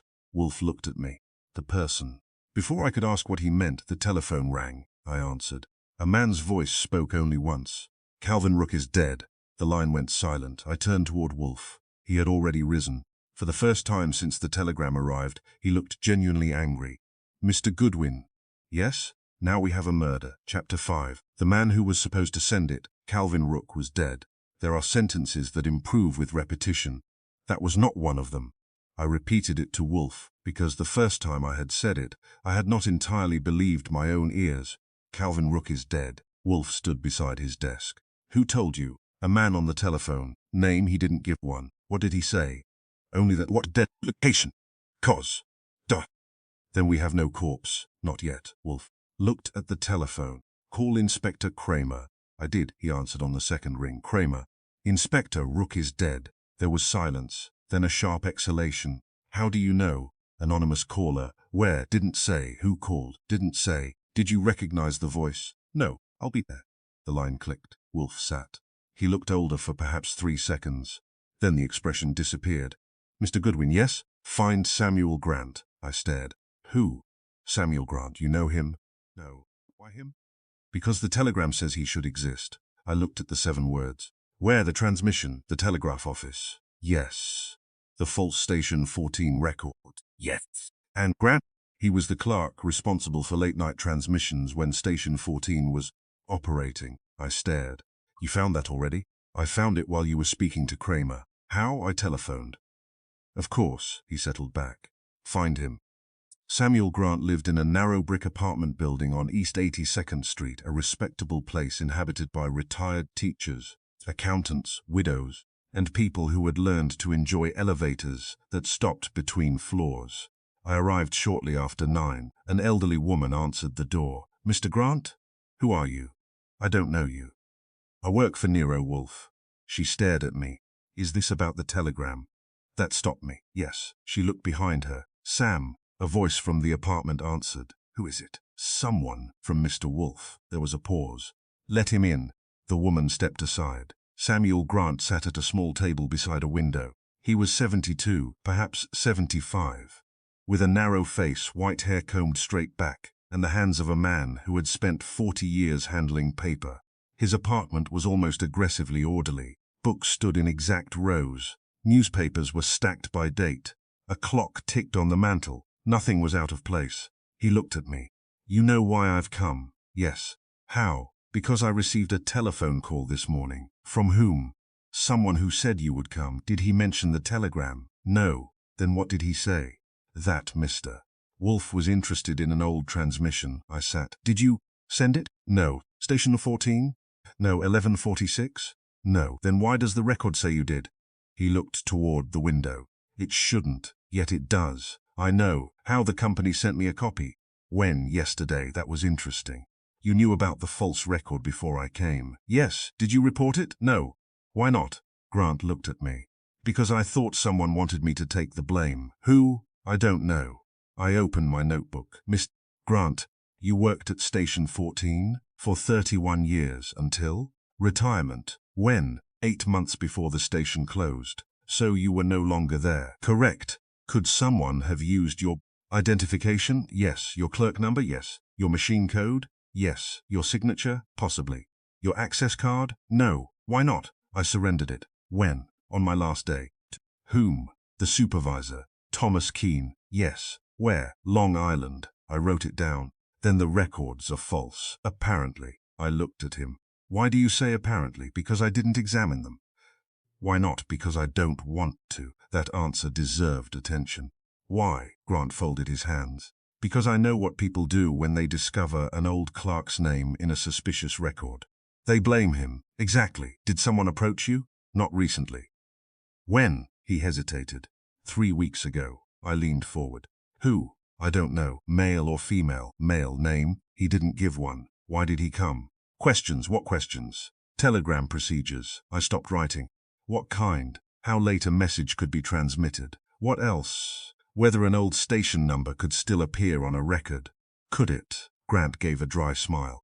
"Apparently." "What else?" "Whether a transmission could be entered manually." "Could it?" "Yes." "Would that require authorization?" Normally. He looked at me. "Nothing in a system is impossible if someone knows who to ask." What did he want to know about the records? He asked whether a telegram could be made to look as if it had been sent from a station that was closed. "And what did you tell him?" "I told him it would be difficult, not impossible." "No." "Did he ask about your clerk number?" Grant looked down. "Yes." "That changed the atmosphere." "Why?" "He wanted to know whether a retired clerk's identification could still appear in the system." "And it could. How?" "Old records were not automatically purged," meaning an operator with access could use an inactive identification. "Could he make it look genuine?" "Yes." "Could he create a false transmission time?" "Yes." "Could he make the message appear to originate from Station 14? "Yes." "Then the entire thing was planned." Grant nodded. "Long before the telegram arrived?" "Yes." I closed my notebook. "Why didn't you tell anyone?" He looked at me. "Because he knew too much." "About you?" "About the company." "That isn't an answer." Grant's voice became quieter. He knew exactly which questions to ask. "That frightened you?" "Yes." "Why?" "Because only someone who had studied the system could ask them." I returned to the brownstone and found Wolfe in the office. He was reading a book on property law. I told him everything. He did not interrupt. When I finished, he asked, "Did Grant lie?" "I don't think so." "Why?" "He supplied details." "Liars supply details." "Then why?" He remembered the questions. "Yes, that is different." He closed the book. Did he identify the visitor? No. Age? About 50. Occupation? No idea. Accent? Nah. Clothing? Dark suit. Anything unusual? Gold watch. Wolfe nodded. Useful. How? People who wish to appear ordinary frequently overdo it. Grant also said the visitor asked about inactive clerk numbers. Yes, he was preparing the false transmission. Clearly. And the false transmission was prepared weeks before the telegram. Yes. So the sender planned the entire thing. Probably. Why? Wolfe looked toward the window. That is the question we have been asking. He picked up the telegram. The message was sent at 11:46. Yes. Rook was addressed. Yes. 3 people reacted. Yes. The transmission was false. Yes. And now Rook is dead, apparently. Wolfe's eyes hardened. Not apparently. You think the caller was telling the truth? I think he wanted us to know. Why? Because the death changes the meaning of the telegram. I frowned. How? The message said to wait for the 3rd ledger before moving the house. And, if Rook is dead, someone has moved. The house? No. Then what? Wolfe looked at me. The pieces. Kramer arrived at 11. He entered without removing his hat. Rook is dead. Yes. Found in a room at the Harrington block. I sat upright.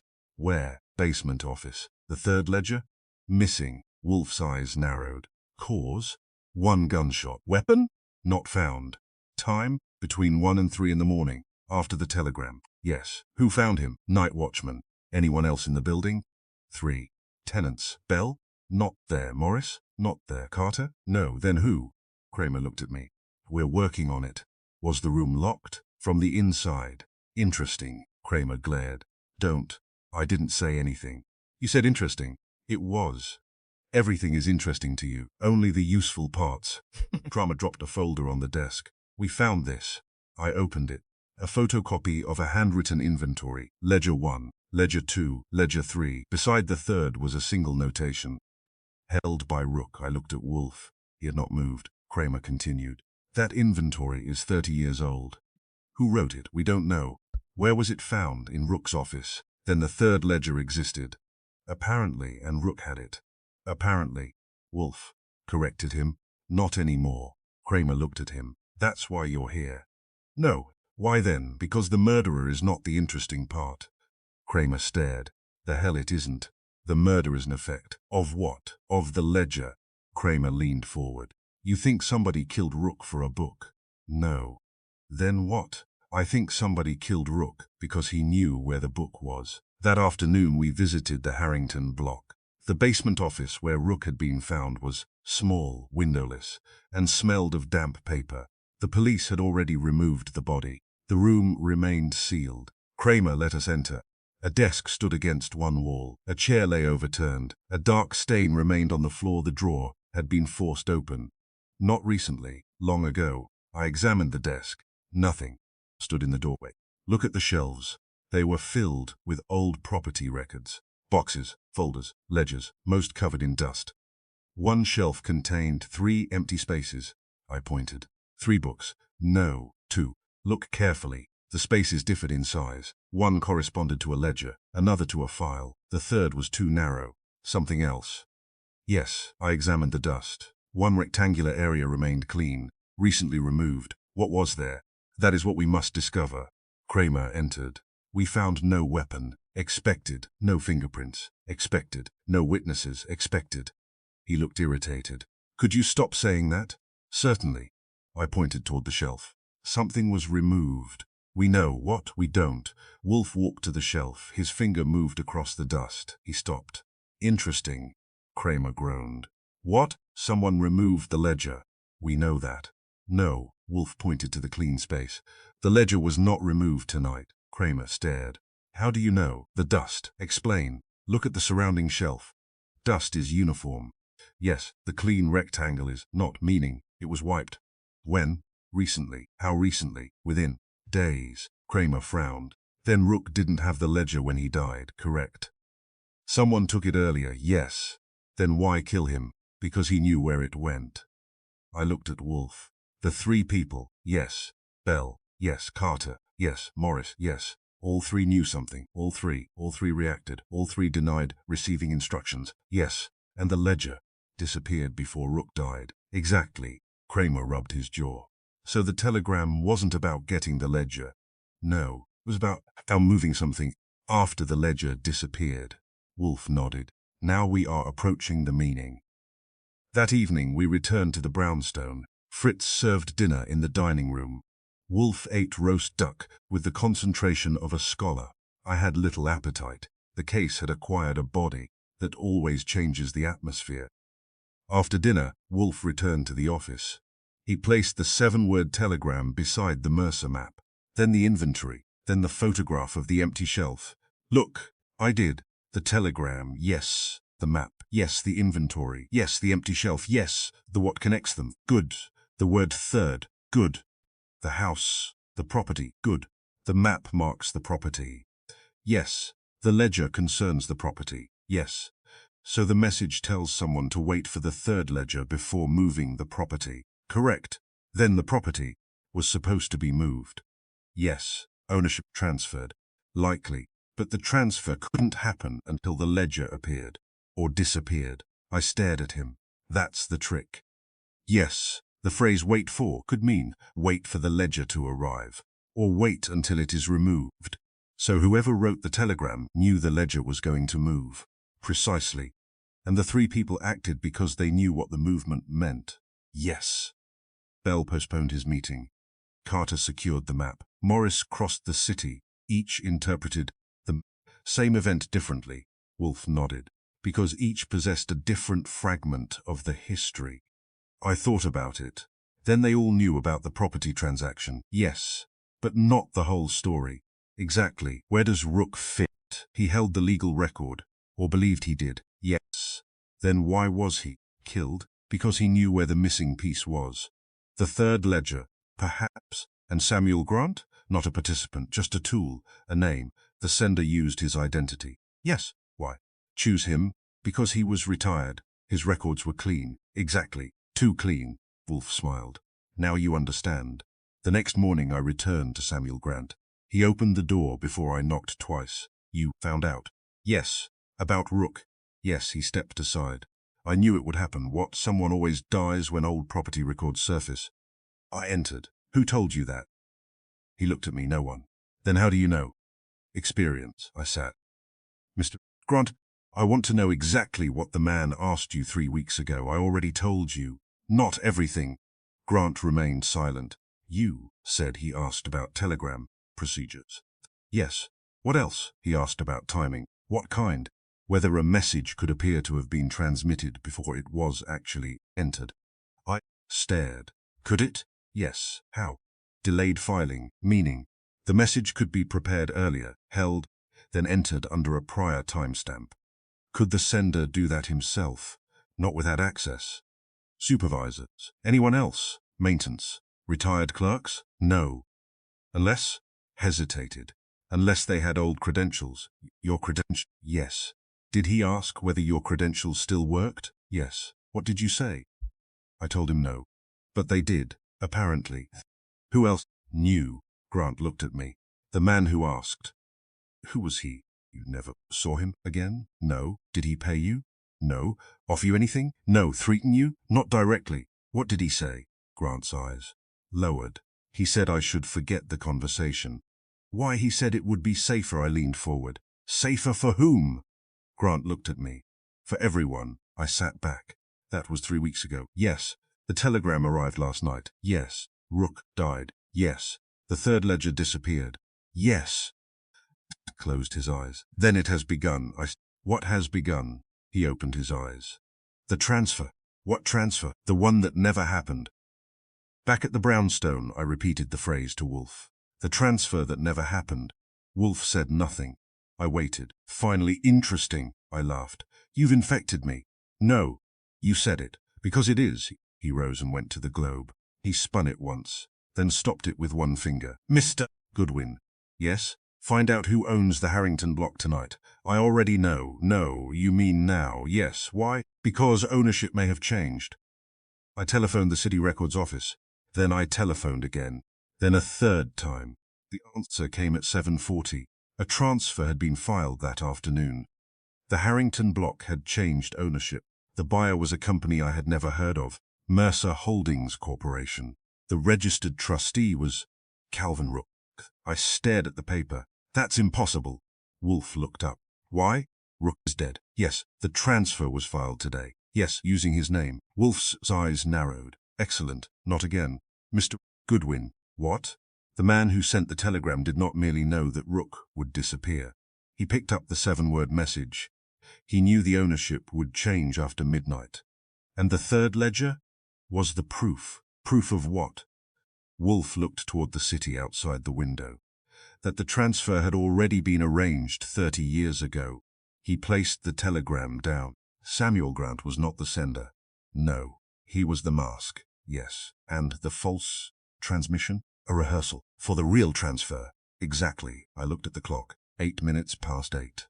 For the first time I understood why the telegram had been sent after midnight. It had not announced the beginning of the scheme. It had announced the final stage. The old property transaction was moving again, and whoever controlled the third ledger controlled the proof. Chapter 6, the fourth name. By 9, the next morning, I had decided that property law was a form of organized torture. The Harrington block had changed ownership that afternoon. The new owner was Mercer Holdings Corporation. The registered trustee was Calvin Rook. Calvin Rook was dead. The transfer had nevertheless been filed in his name. There are situations in which a dead man becomes useful. Usually that happens in fiction. In this case, somebody had apparently decided that fiction was more efficient. I carried the records upstairs to Wolfe's office. He was in his chair with his eyes closed, one hand resting on the armrest and the other holding a cup of coffee. Sunlight came through the windows and touched the leaves of an orchid arrangement on the table beside him. The room smelled faintly of coffee, tobacco, and flowers. I dropped the file on his desk. The building changed hands. I know how. I telephoned the records office while you were making the second call. You could have told me. You did not ask. I was busy being astonished. An inefficient occupation. I opened the file. Mercer Holdings. Yes. Rooker's trustee. Yes. Filed after his death. Yes. Does that bother you? No. I stared at him. You have reached a stage of detachment I find disturbing. It does not bother me because it is precisely what I expected. You expected a dead man to transfer a building? No. He opened the folder. I expected someone to use a dead man's name.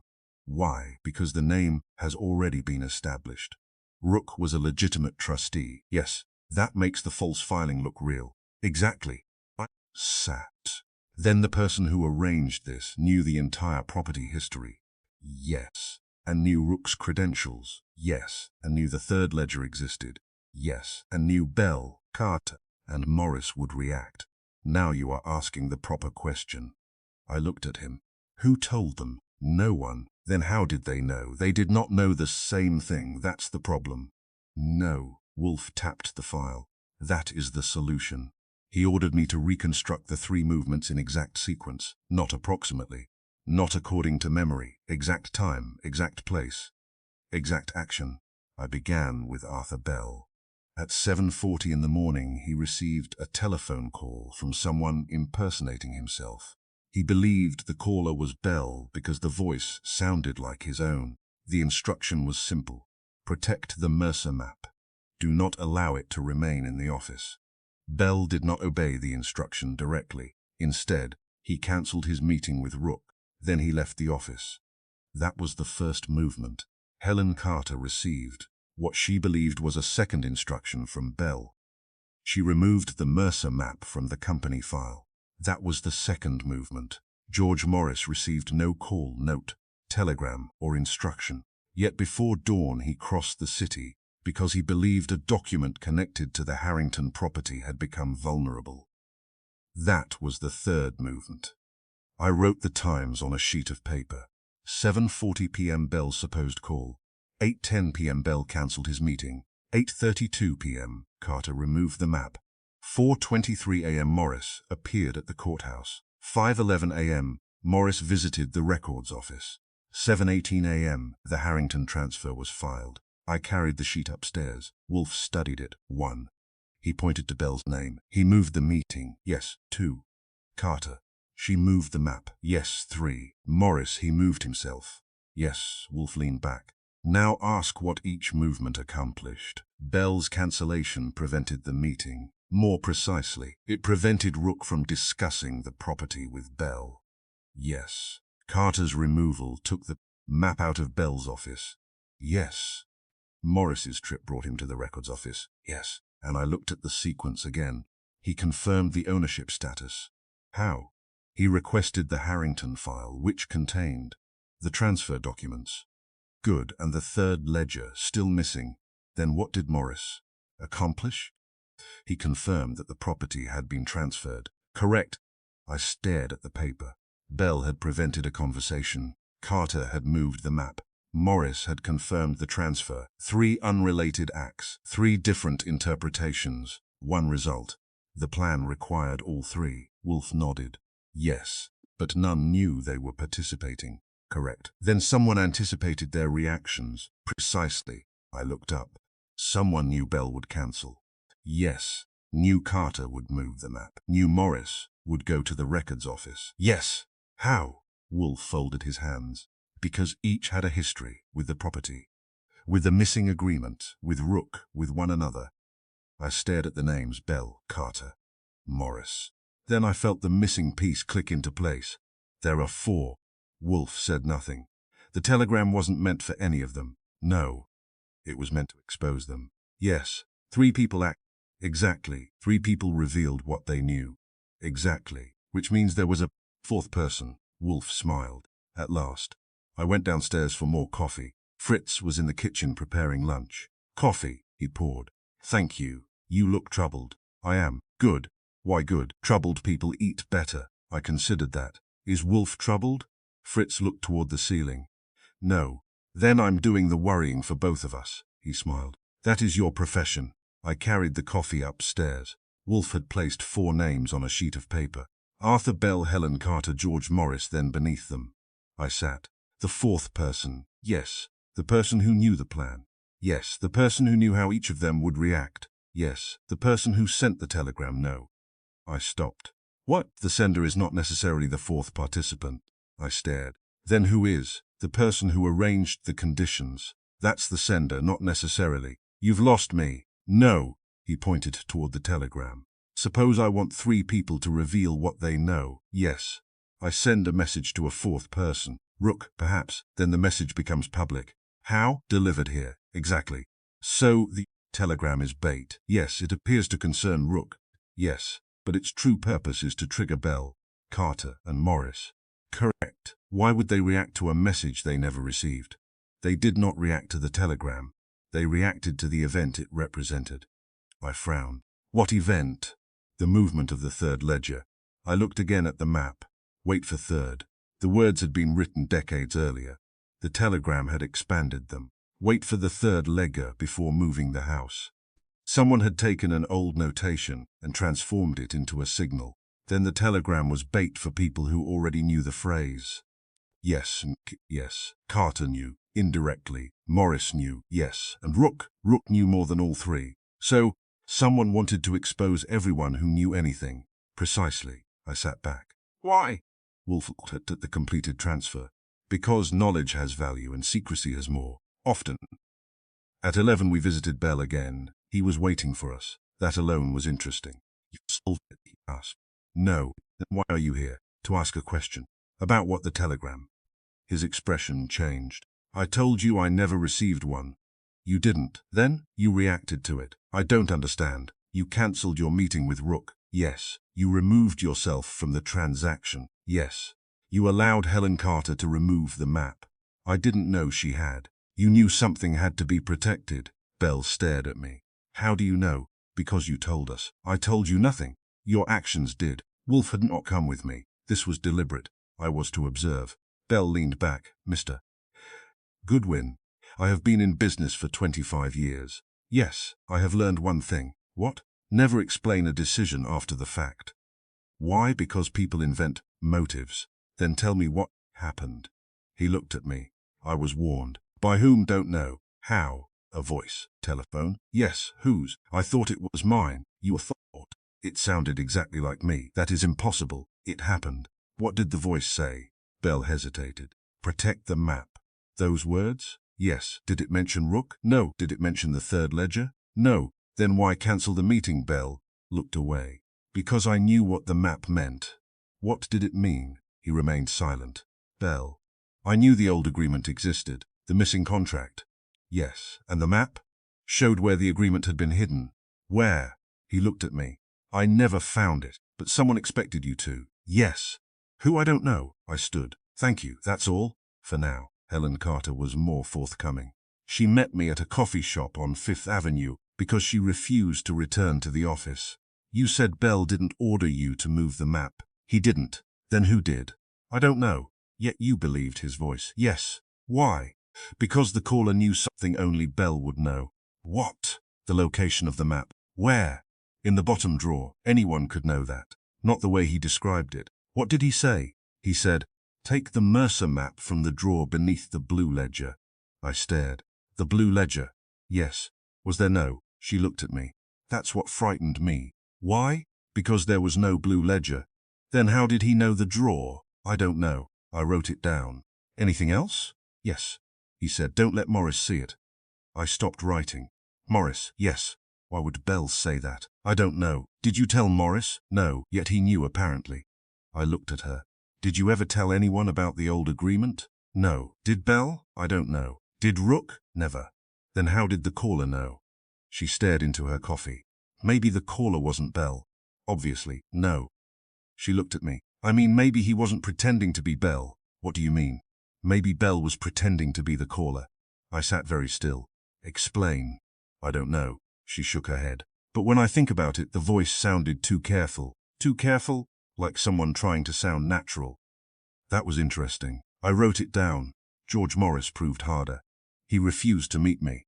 So I met him outside the courthouse. He looked irritated. I told you I had nothing to add. You traveled across the city before dawn. Yes. To confirm ownership. Yes. Why? Because I knew a transfer was coming. I stared. When? The night before. How? I received a warning. From whom? I don't know. Telephone. No. Letter. No. Telegram. No. Then? He hesitated. Someone left a message with my clerk. Message. What? Only 3 words. What words? Check the records. Which records? Harrington. That's all, yes. Who left it? I don't know. Male or female? Male. Did he identify himself? No. Why did you trust him? I didn't. Then why go? Morris looked at me. Because I already suspected the transfer. From whom? Rook. When? 2 weeks ago. What did he tell you? That someone intended to revive an old agreement, the one concerning the property. Yes. Did he mention the third ledger? Morris's eyes hardened. Where did you hear that? From the telegram. I never received it. I know. Then why are you asking? Because you knew. He looked away. Yes. How? Rook told me. When? The night before he died. I felt the floor move beneath the conversation. What did he say? That the third ledger was no longer safe. Where was it? I don't know. Who had it? Rook. You said he told you it was unsafe. Yes. Did he tell you where it was going? No. Then why did you go to the records office? Because I knew what would happen if the ledger disappeared. What? The old transfer could be completed. I looked at him. Then you knew the purpose of the ledger. Yes. And Bell knew enough. Carter, she knew less. Rook? Who else? Morris hesitated. One person. Who? He looked directly at me. I don't know his name. When I returned to the brownstone, Wolfe was. I told him everything. He listened. When I finished, he asked. Bell was warned. Yes, Carter was warned. Yes, Morris was warned. Yes, different methods, different messages, different instructions. Exactly. He closed his eyes. And all 3 acted. Yes. Therefore, the sender did not need to communicate the same information, because they already knew enough. Yes, I leaned forward. Then the telegram was bait. Correct. Designed to make them react. Correct. Designed to reveal themselves. Precisely. The person who sent it didn't need Rook to obey. No. Simply the apparent target. Yes. The real targets were Bell, Carter and Morris. Yes. And the 4th participant? Wolfe opened his eyes. Not yet. Who could predict all 3? Someone who knew their histories. Someone involved in the original transaction. Yes. Someone who knew Rook. Yes. Someone who knew about the ledger. Yes. Someone who knew about the map. Yes. Someone who knew about the old transfer. Yes. I stood. Then the fourth person must be one of the original three partners. Possibly. Bell too young, Carter much too young, Morris also too young. Then one of their predecessors.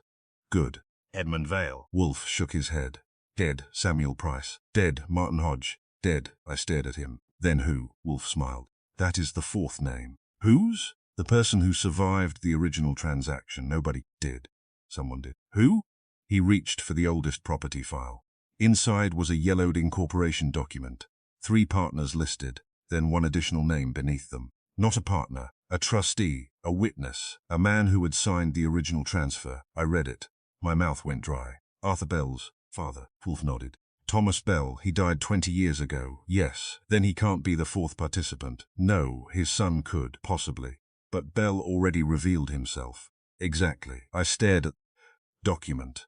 Then there is another name. Wolfe pointed to the witness line. The name was barely legible. Calvin Rook. I looked up Rook. Wolfe nodded. Dead. Yes. Then how can he be the fourth? He cannot. Unless Wolfe's eyes sharpened, unless he never was. The room went silent. I looked at the telegram. Then the transfer. Then the false transmission. Then the dead man. And suddenly the entire case seemed to rearrange itself. Calvin Rook had been the recipient. Calvin Rook had been the trustee. Calvin Rook had been the dead man. Calvin Rook had been the name on the transfer. But perhaps Calvin Rook had never been the man who mattered. Perhaps the fourth participant had been hiding behind his name from the beginning. Wolfe reached for the telephone. Mr. Goodwin. Yes? Find the man who authenticated Rook's death. I stared. The medical examiner? No. The police? No. Who? Then, the person who identified the body. Why? Wolfe's voice became very quiet. Because the dead man may be the final false name. Chapter 7. Wolfe reads the message again. By 10 that morning, Nero Wolfe had converted the office into a courtroom without a judge, a jury, or any particular concern for the law. The evidence lay across his desk in orderly groups. The telegram, the Mercer Street map, the false transmission record, the list of the 3 original partners, the old transfer agreement, the inventory showing that the third ledger had once existed, the report concerning Calvin Rook's death, and, most important, the identification record from the morgue. Wolfe had sent me to obtain that last document. I had expected a routine signature. Instead, I had found a problem. The body identified as Calvin Rook had not been identified by a relative. It had been identified by a former employee of Rook Holdings, a man named Walter Price. That name had meant nothing to me when I first read it. It meant something now. I placed the identification record on Wolfe's desk. Price identified the body. Wolfe looked at it. Yes. He's been connected with Rook Holdings for 18 years. Yes. He was Rook's personal records custodian. Yes. And he disappeared this morning. Wolfe looked up. Did he? His apartment is empty. His car? Gaunt. I stared at him. Do you have to say that every time somebody disappears? No. Then why do you? Because this disappearance is useful. To whom? To us. He picked up the telegram. Read it. I sighed. Again, yes. I read, wait for the third ledger before moving the house. Again, I repeated it. Again, I did. Again. By the 4th reading, I was beginning to feel that I had been hired by a schoolteacher. Wait for the third ledger before moving the house. Wolfe closed his eyes. What does it mean? That depends on who hears it. Good. He opened his eyes. Read it as Arthur Bell. I did. Wait for the third ledger before moving the house. What does Bell hear? Protect the property until the ledger appears. Why? Because he knew the old agreement existed. Good. Read it as Helen Carter. Again. Wait for the third ledger before moving the house. What does she hear? Move the map before the property changes hands. Good. Read it as George Morris. Again. Wait for the third ledger before moving the house. What does he hear? Check the records before the transfer. Wolfe nodded. 3 interpretations, 3 actions, 3 revelations. Exactly. He placed the telegram on the desk. The sender selected the words because they could mean different things to different people, and because each person already possessed part of the background. Yes. So none of them needed a complete instruction. No, they supplied the missing meaning themselves. Precisely. I sat down. Then the telegram was bait. Yes. Not a command. No, not a warning. No, a test. Wolfe nodded. A trap constructed from 7 ordinary words. The pattern became clearer when Wolfe placed the evidence in chronological order. He had me write the sequence on a large sheet of paper. At the top, 30 years ago below it, the three partners acquired the Mercer Street warehouse. A private agreement was made. 3 ledgers were created. 1 recorded ownership, 1 recorded payments. The third recorded the concealed agreement governing the transfer of the property. Then, 1 partner died, another disappeared. The third claimed the agreement had never existed. The warehouse changed hands. The third ledger vanished. The map remained. The phrase "wait for third" remained on the map. Then years passed. Calvin Rook became involved in the estate records. Rook discovered evidence concerning the old transfer. The third ledger resurfaced. Someone learned that Rook possessed knowledge of it. Then, 3 weeks before the telegram, Samuel Grant was approached. Questions about obsolete telegraph procedures, inactive clerk numbers, old transmission records, closed stations, false timestamps. A plan was being prepared. Then came the telephone call to Bell, the message to Carter, the instruction that reached Morris. Each was different, each produced the required reaction. Then the telegram arrived. Then Rook disappeared. Then the ledger disappeared. Then the transfer was filed, and finally a dead man appeared wearing Rook's name. I stared at the page. It wasn't one crime. No, it was a sequence. Yes, someone prepared the sequence years ago. Not quite. Decades? No. Wolfe pointed toward the oldest document. The original opportunity was decades old. He tapped the telegram. The present deception was constructed recently by someone who knew the old story. Yes, and that narrows the field considerably. I looked at the names. Arthur Bell, Helen Carter, George Morris, Samuel Grant, Walter Price, Calvin Rook, and the dead original partners. Price nodded. Why? He controlled Rook's records. Yes. He knew about the old files. Yes. He could arrange access. Yes. He disappeared after the body was identified. Yes. So he is the fourth person. No, I looked at Wolfe. You don't think so? Price is a servant of the fourth person. How do you know? Because he is too visible. He identified the body. Exactly. Wouldn't the mastermind do that? Only if he wished to attract attention. And you think the opposite? I know the opposite. Explain. Wolfe leaned back. The fourth person has spent weeks ensuring that every trail appears to point somewhere else. Station 14. Yes. Samuel Grant. Yes. Rooks. Yes. Then why would he suddenly identify the body himself? He did not. I stared. Price did. Then who instructed him? Someone who wanted the police to accept the body as Rook. I sat up. So the fourth person didn't need to be present. Correct. He used Price. Yes. Then Price is another instrument. Exactly. I looked at the file. Who has enough authority over all these people to make that possible? Wolfe said nothing. I began listing them. Bell, too obvious. Morris, too limited. Grant, too remote. Price, too subordinate. Someone from the old property transaction. Yes. Someone who knew all 3 partners. Yes. Someone who knew Rook. Yes. Someone who knew the map. Yes. Someone who knew the ledgers. Yes. I stopped. Who? Wolfe pointed to the original transfer document. There. I looked. The names of the 3 original partners were followed by several witnesses and legal representatives. One name appeared twice, first as a witness, later as an executor, Edwin Harrow. I read it aloud. Edwin Harrow, yes. Who was he? The attorney who prepared the original transfer. I frowned. He's dead. Yes. 20 years ago. Yes. Then we're back where we started. No. Wolfe took another document. His son. I read the name Daniel Harrow. Attorney. Yes. Yes. Where? Manhattan. I stared at Wolfe. Why haven't we heard of him? Because he has not needed to appear. What does he have to do with Bell? His firm represents Bell Mercantile. What? The corporate transfer filed yesterday was prepared by Harrow and Finch. I looked again at the document. The name had been there. I had missed it. Daniel Harrow. Wolfe nodded. The fourth name. I immediately reached for the telephone. Wolfe stopped me. No, we do not call him. Why? Because he expects it. Then what? We let him believe he is still in control. I smiled. I like that. I did not ask whether you liked it. You never do. Good. He rose. Goodwin. Yes? We have one problem. Only one. One important one. What? We must prove that Harrow engineered the deception, not just suspect him. Correct. By giving him an opportunity to reveal what he knows. I looked at the telegram. The 7 words. Yes, use them against him. Exactly. At noon, Daniel Harrow arrived at the brownstone. He was 56, elegant, grey-haired, and entirely composed. He carried no briefcase, no papers, no visible weapon. That made him more dangerous, not less. I led him into the office. Wolfe did not rise. Mr. Harrow. Wolfe. You know why you are here. I was told you wanted to discuss the Harrington transfer. Yes. Harrow sat. I represent Mercer Holdings. Yes, you have questions, several. Ask. Wolfe pointed toward the telegram. Harrow looked at it.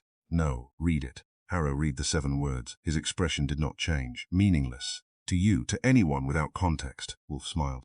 Excellent. Harrow glanced at him. What is excellent? You supplied the answer. I merely stated the obvious. No. Wolfe leaned forward. You said the message requires context. Yes, whose context? Harrow paused. The recipient's. Good. Is this an interrogation? No, then what? A demonstration. Harrow looked at me. I smiled. He did not. Wolfe continued. Suppose Mr. Bell reads the message. Harrow said nothing. Suppose Miss Carter reads it. Still nothing. Suppose Mr. Morris reads it.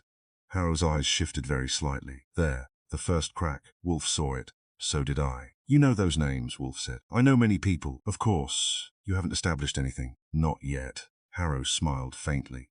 Then perhaps we should wait. For what? The third ledger. Silence. Harrow realized what he had said. Wolfe did not move. I did not move. Harrow's expression remained calm. But the game had ended. Only the explanation remained. Wolfe's voice was almost gentle. Thank you. Harrow stood. What for? You have just told me that the third ledger exists. I assumed it did. No, you mentioned it. I did, but you had already discussed it. No, Harrow stared. Wolfe continued. Until this moment I had never said the third ledger existed in your presence. Harrow looked toward the telegram. You could have inferred it, yes, but you didn't. No. Then perhaps I made an error. Precisely. Harrow moved toward the door. May I leave? He stopped. Mr. Yes, you have no proof. Not yet. Harrow left. I waited until the front door closed. Then I laughed. That was almost cruel. Wolfe looked satisfied. Necessary, he gave himself away. Partially. He knew the third ledger existed. Yes. He knew Bell. Yes. He knew Carter. Yes. He knew Morris. And he knew the exact phrase. Yes. But how do we prove he engineered everything? Wolfe looked at the telegram. We have not finished. That afternoon I visited Harrow and Finch. The office manager confirmed that Daniel Harrow had handled the Mercer Holdings transfer. I asked for the file. She refused. I showed her Wolfe's name. She still refused. Then Kramer arrived. She reconsidered. The file contained the standard papers. Nothing unusual, except one memorandum, typed, unsigned, dated 3 weeks earlier. Prepare alternate transmission confirmation for Station 14. I read it twice, then I turned the page. A second instruction. Use inactive clerk identification. The third page contained a list. Arthur Bell, Helen Carter, George Morris, Samuel Grant, Walter Price. And beneath them, Rook must appear to remain trustee until completion. I looked at Kramer. He looked at me. Now we have him. Not quite. Why not? I pointed to the final line. It had been added by hand. Do not allow the third ledger to surface. Kramer read it, then looked at me. So the ledger was supposed to remain hidden. Yes. Then why send the telegram? To make everyone think it was about the ledger. He frowned. And it wasn't. No. The telegram was bait. Yes. To make Bell, Carter, and Morris move. Yes. Then what was the real purpose? I thought of the transfer, the map, the false station, the 3 people, the dead man. The mastermind wanted the 3 witnesses to destroy their own positions. Kramer looked at me. Explain. Bell cancelled the meeting, removing himself from the transaction. Carter removed the map, moving evidence. Morris checked the records, confirming the transfer. Each action created a record. Yes, Rex the mastermind could later use. Kramer shook his head. That's elaborate. You haven't met Wolfe. Back at the brownstone, Wolfe was waiting. I placed the Harrow memorandum before him. He read it. His face remained calm. Good, I laughed. You're going to wear that word out. It is useful, you were right. About what? Harrow. Yes. He engineered the false telegram. Yes, the fake transmission. Yes. The messages to Bell, Carter, and Morris. Yes. The false identity of the body. Not yet. Price identified the body. Yes. But Harrow arranged that. Likely. How do we prove it? Wolfe pointed toward the telegram. We do not need to. I stared. What? Because the telegram was designed to reveal something more important. What? Who knew the old phrase? The 3 people. Yes. And Harrow. Yes. So the 4th name is Harrow. Correct. But why kill Rook? Wolfe's expression hardened. Because Rook discovered the deception and the ledger. Rook had moved it. Where? Wolfe looked at the Mercer map. Not where we thought. I followed his finger. He pointed to the handwritten words. Wait, third, then beneath them, almost invisible beneath years of folding, was another mark. A small circle. That's not part of the handwriting. No, what is it? A surveyor's mark. For what? Wolfe looked at me. An underground storage chamber. I stared. Under the Mercer warehouse. Yes. The third ledger is still there. Yes. Then Harrow doesn't have it. No. He wants it. Precisely. And the telegram was designed to flush out everyone who knew where to look. Yes. I sat back. The bait was never the telegram. No. The bait was the belief that the telegram mattered. Exactly. That evening Wolfe made one final telephone call. To Daniel Harrow. I have found the third ledger. Then Harrow's voice. Where? Wolfe smiled. Thank you. The line went dead. I stared at him. You told him? No. You asked where? Yes. And he answered no. Then why thank him? Because his silence answered. I laughed. Wolfe. This may actually be the most complicated thing you've ever done. He closed his eyes. No. What was? Finding a competent chef.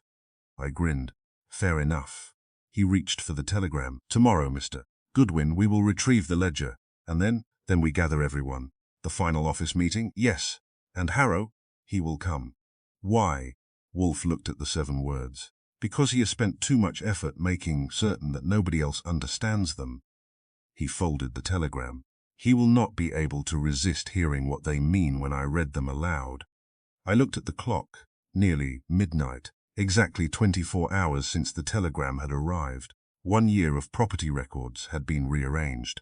30 years of deception had begun to unravel. 3 innocent people had been manipulated into revealing what they knew. A retired telegraph clerk had been used as a false sender. A dead man had been given a false purpose. And 1 lawyer had built an elaborate maze around 7 ordinary words. Yet the real mystery remained. Why had Daniel Harrow needed the telegram at all? Wolfe had the answer. I knew because he said only. The telegram was never meant to tell them what to do. He looked at me. It was meant to tell me whom to watch. And for the first time, I understood the final elegance of the trap. The sender had believed he was controlling the audience. He had not realized that by making them react, he had given Nero Wolfe exactly what he needed. A silent list of guilty knowledge. And at the top of that list was the 4th name. Chapter 8. The telegram that was never meant to arrive. At 8 o'clock the following evening, Nero Wolfe's office contained enough people to make him consider moving to another country. Inspector Kramer stood beside the fireplace. Arthur Bell sat stiffly near the window. Helen Carter occupied the chair nearest the bookcase. Samuel Grant had been brought in by Kramer and looked as though he would have preferred to spend the evening anywhere else. Walter Price stood under the portrait of Wolfe's least favorite ancestor. Daniel Harrow sat quietly, his lawyer's face composed and his hands folded. George Morris was the last to arrive. He entered without a hat, without a briefcase, and without the expression of a man who expected to be accused of murder. That was his first mistake. His second was looking directly at the telegram. His third was smiling. I noticed all 3. So did Wolfe. Wolfe sat at his desk. The 7-word message lay before him. Wait for the third ledger before moving the house. The room was silent. Kramer looked at Wolfe. You said you had the whole thing. I do, I hope so. I dislike unfinished business. Kramer glanced at the others. So do I. Wolfe nodded. Then we may proceed. I took my place beside the desk. Wolfe looked at me. Mr. Goodwin. Yes? Read the telegram. I did. Wait for the third ledger before moving the house. Again, I repeated it. Again, I did. Morris shifted slightly in his chair. Wolfe noticed. Of course he noticed. Thank you. I put the paper down. Wolfe looked around the room. For 3 days this message has been treated as a command. He paused. It was not. Kramer folded his arms. What was it, a lure? Morris smiled faintly. That's a rather dramatic description of 7 words. Wolfe looked at him. Yes, Morris stopped smiling. Let us begin with the obvious, Wolfe said. The telegram was addressed to Calvin Rook. Kramer nodded. Rook was found dead, yes. His body was identified by Walter Price. Price swallowed. Yes, because I knew him. I know. Wolfe looked toward him. Mr. Price, you were not the first person to see the body. No, you were called after the police had already found it, yes. And you identified the dead man as Calvin Rook, yes. Why? Price hesitated. Because it was him. Wolfe's expression remained calm. No, Price stared. It was not Calvin Rook. The room changed. Kramer straightened. What? Price's face went white. Wolfe continued. The dead man was deliberately made to resemble Mr. Rook. Kramer stepped forward. You told me the identification was positive. It was, then how can you say it wasn't him? Because you identified a face. Kramer looked furious. I know what I identified. You identified a face that had been prepared for you. Silence. Wolfe reached for a photograph. He handed it to Kramer. The medical examiner found an old fracture on the left wrist of the deceased. Kramer looked. Yes, Calvin Rook had fractured his right wrist twice. Kramer frowned. How do you know? His insurance records. Kramer stared at the photograph. Then who was the body? That is not yet the important question. It is to me. It will be. Wolfe placed the photograph down. Mr. Price was instructed to identify the body. Price shook his head. No, you were. No. Who told you? I don't know. Exactly. Price looked toward Morris, only for a second. But the room saw it. Morris saw that we saw it. Wolfe smiled faintly. There is our first useful silence. Morris leaned back. This is absurd. No, Wolfe said. It is merely inconvenient. You have no evidence. I have enough. Then present it. I intend to. Morris looked toward Kramer. Inspector, are you seriously allowing this? Kramer gave him a hard stare. Until Wolfe finishes. Very well. Wolfe turned toward me. Mr. Goodwin. Yes? Tell them what happened at Station 14. I did. 3 weeks earlier, Samuel Grant had been approached by a stranger. The man asked about old telegram procedures. Could an inactive clerk number still be used? Could a closed station appear in a transmission record? Could a message be entered under an earlier time? Could a telegram be made to look as though it had originated from a particular office? Grant had answered all those questions. The visitor had been preparing a false transmission, but the visitor had not needed to know how to send the telegram. He had needed to know how to make people believe it had been sent. Grant had been selected because his old identification still existed in the system. Station 14 had been selected because its history made the false transmission believable. The office had once remained open until midnight. Its old sign still advertised that fact. The transmission record was therefore plausible. Yet the office had already been closed. Wolfe looked at Kramer. That was the first deception. Kramer nodded. Who arranged it? George Morris. Morris laughed. You've already accused Daniel Harrow. Wolfe turned toward him. Yes. Morris's smile disappeared. Why? Because I wanted you to believe I had. You planted the Harrow memorandum. Yes. Harrow looked up. I knew it. Kramer turned toward him. You knew? Not until today. Wolfe nodded. The memorandum was genuine. Harrow stared at him. What? It came from your office. Then I did not plant it. No. Wolfe looked at Morris. You did. Morris said nothing. The instructions concerning Station 14 were entered into the property file 3 weeks ago. By whom? Someone with access to the legal records. That was my office. Yes. Harrow leaned forward. And you believed the document implicated me? Exactly. Wolfe looked around the room. That was intentional. He pointed toward Morris. Mr. Morris wanted me to find it. Morris's face hardened. Why? Because a trail pointing toward Mr. Harrow is a trail pointing away from you. I watched Morris carefully. He had been composed from the beginning. Now his right hand rested against his knee. His fingers moved once, then stopped. Wolfe saw it. Mr. Morris. Yes, you objected when I identified Mr. Harrow as the fourth name. Naturally. Why? Because it was wrong. Correct. You admit it? I never said otherwise. You said Harrow was the fourth participant. I said his name appeared to fit. And now? Now I know why it appeared to fit. Morris stared at him. Wolfe continued. You planted his name in the path. How? By using his office. Morris said nothing. The memorandum was genuine. Harrow looked startled. But it was written to create suspicion, yes. The references to Station 14 were genuine, yes. The references to inactive clerk identification were genuine, yes. The names of Bell, Carter, Grant, and Price were genuine, yes. Yet none of those instructions originated with Harrow. Correct. Who wrote them? Morris did not answer. Wolfe did. You. Kramer stepped toward Morris. Don't move. Morris looked at him. I wasn't planning to. Good. Wolfe continued. The question is why.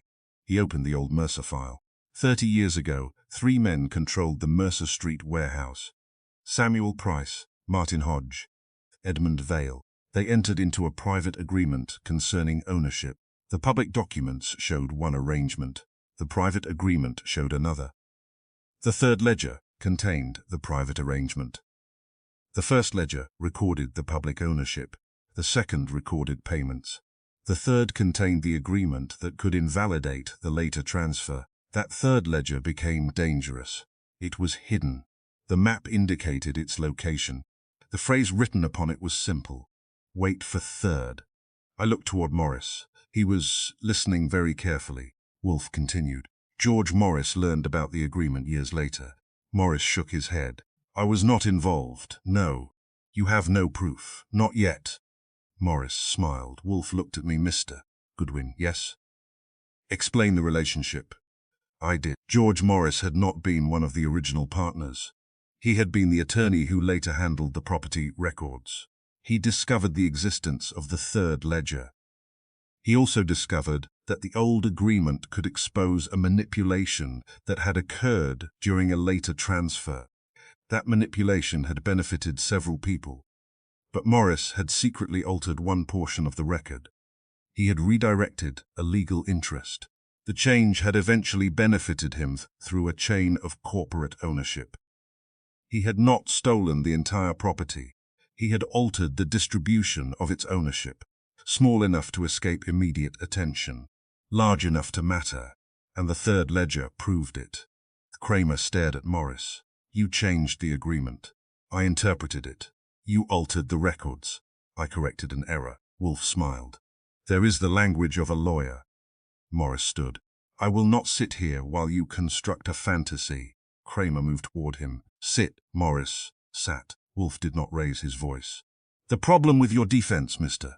Morris, is that it depends upon the telegram being an instruction. Morris stared. It was not. It was bait. Morris said nothing. You had already arranged for Bell to react. Bell knew the property was in danger. Yes, you arranged for Carter to remove the map. She believed she was protecting it. You arranged for someone to confirm the location of the records. Morris remained silent. You did not need to tell these people what to do. Wolfe tapped the telegram. You only needed to create an event that made them act according to what they already knew. He looked toward Bell. Mr. Bell had spent years believing the property might be challenged. Bell nodded reluctantly. He therefore postponed his meeting with Rook when he believed the situation had changed. Wolfe looked toward Carter. Ms. Carter had access to the Mercer map. She nodded. She removed it because she believed the map was in danger. Then Morris. Mr. Morris knew the public record needed confirmation. Wolfe paused. He went to the records office. Morris spoke sharply. Because I was concerned about the transfer. Yes, that proves nothing. It proves exactly what I required. What? That you knew the transfer was being activated. Morris looked at Kramer. Anyone could have known. Not the way you knew. Wolfe reached for the telegram. You knew the significance of the phrase. Morris said nothing. You knew the phrase from the old map. Nothing. You knew the third ledger existed. Silence. You knew the warehouse would be transferred. Silence. You knew Bell would move. Silence. You knew Carter would remove the map. Silence. You knew someone would confirm the records. Silence. You knew Rook had become dangerous. Morris's eyes hardened. That is an accusation. Yes. And the murder? Wolfe looked directly at him. You arranged that too. The room went completely still. Kramer turned toward Wolfe. Explain. Calvin Rook discovered the old agreement. Yes. He discovered Morris's alteration. Yes. He also discovered the third ledger had resurfaced. Yes. Rook intended to use it to challenge the transfer. Yes. So Sace needed him removed. Morris shook his head. Rook was alive, not when the telegram arrived. Wolfe nodded. Correct. The body? Not Rook. Then where is Rook? Wolfe looked at Morris. That is the final question. Morris stared back. You don't know. No, Morris smiled. Then you have no case. Wolfe's expression became almost pleasant. Mr. Rook is alive. Kramer swore softly. I stared. Alive? Yes. Where? Outside Manhattan, Morris' face changed, just slightly, but enough. Wolfe continued. Rook discovered the attempt against him and disappeared voluntarily. Then who was the dead man? An associate who resembled him. Who? That is not relevant to the deduction. Kramer disagreed. It is very relevant to me. Then the police may pursue it. Wolfe looked at Morris. But the important fact is that Mr. Morris needed us to believe Rook was dead. Why? Because a dead trustee cannot contradict a transfer. I understood. The ownership filing had been made under Rook's name. If Rook remained alive, he could challenge it. If he appeared dead, the transfer could proceed. The telegram created the illusion that Rook had been instructed to wait. Then the false death removed him from the story. Except he had never been removed. He had simply disappeared. Kramer looked at Morris. Where is the ledger? Morris did not answer. Wolfe smiled. You already know, Kramer turned. Where? Under the Mercer warehouse. Kramer looked at me. The survey mark. Yes. The chamber. Yes, the ledger is there. Wolfe nodded, and Mr. Morris believed it would remain there. Why? Because he intended to retrieve it after the transfer. Then why send the telegram? To make the others reveal themselves. Kramer frowned. Why would he care? Because Bell, Carter, and Morris were not merely witnesses. They were insurance. Against what? Against uncertainty, he explained. Morris did not know who else remembered the old agreement. He did not know who possessed copies. He did not know who had seen the map. He did not know whether Bell still retained knowledge of the transaction. He did not know whether Carter had discovered something in the files. He did not know whether another person had contacted the records office. So he constructed a message that would make anyone possessing relevant knowledge react. Bell moved. Carter moved. Morris moved. And by watching their movements, he could identify who knew what. The telegram was not a message. It was an experiment. Morris finally spoke. You make it sound elegant. It was. You think that proves guilt? No, Morris smiled. Then, Wolfe pointed toward the telegram. The words. Morris stared at him. The 7 words. Wolfe spoke slowly. You chose them because each had a double meaning. Wait. Bell heard caution. Carter heard delay. Morris heard confirmation. 4. It linked the action to an expected event. It suggested something already known. 3rd. It identified a known sequence. Ledger. It awakened the old property history. Before. It established order. Moving. It could mean a file, a person, a meeting, or ownership. The house. It could mean the warehouse itself, the property interest, or the transaction.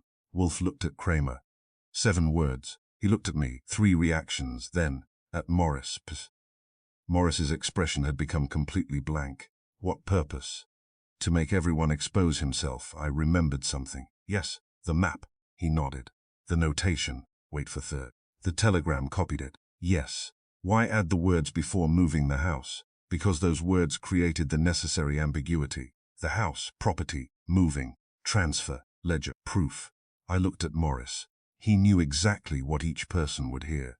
Yes, and he knew they would act. Because he had already studied their histories, yes. Which means he had been planning this long before. The telegram. Correct, since he discovered the old agreement. I looked at the old files. And the missing property file. Morris arranged for it to disappear. The Mercer map temporarily removed. By Carter. Yes. She unknowingly protected the very clue Morris wanted isolated.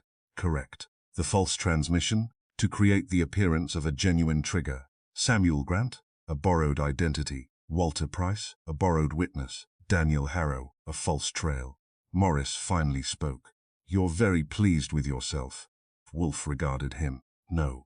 Then why do you look so certain? Because you have made one mistake. What? You assumed the telegram needed to arrive. Morris frowned. It did. No. Wolfe picked up the paper. It needed only to appear to have arrived. The distinction was the heart of it. The telegram had been addressed to Calvin Rook. It arrived at Wolfe's brownstone. That was enough to make everyone believe that Rook had been expected to receive it. But the sender had never needed Rook to read it. He needed the telegram to exist. He needed Archie to notice it. He needed Wolfe to trace it. He needed Kramer to investigate Station 14. He needed Bell to believe something had changed. He needed Carter to move the map. He needed Morris to confirm the records. and he needed the three people connected to the old property transaction to reveal themselves. The telegram was therefore not communication. It was theatre, a prop placed on a stage. The supposed recipient was merely the excuse. The audience was the real target, and the detective was expected to watch. Fulford watched. That was the difference. Kramer approached Morris. "Stand up." Morris did not move. "Inspector, stand up." Slowly Morris rose. Kramer took the documents from Wolfe. The old agreement, the transfer, the false transmission, the records, the memorandum. He gathered them. Morris looked at Wolfe. "You cannot prove I killed anyone." "No." "You cannot prove Rook is alive." "No." "You cannot prove the body was substituted." "No." "Then why are you arresting me?" Kramer answered. "Because Wolfe can." Wolfe shook his head. "No." Kramer looked at him. Wolfe's eyes remained on Morris. "The police can prove the crimes." He paused.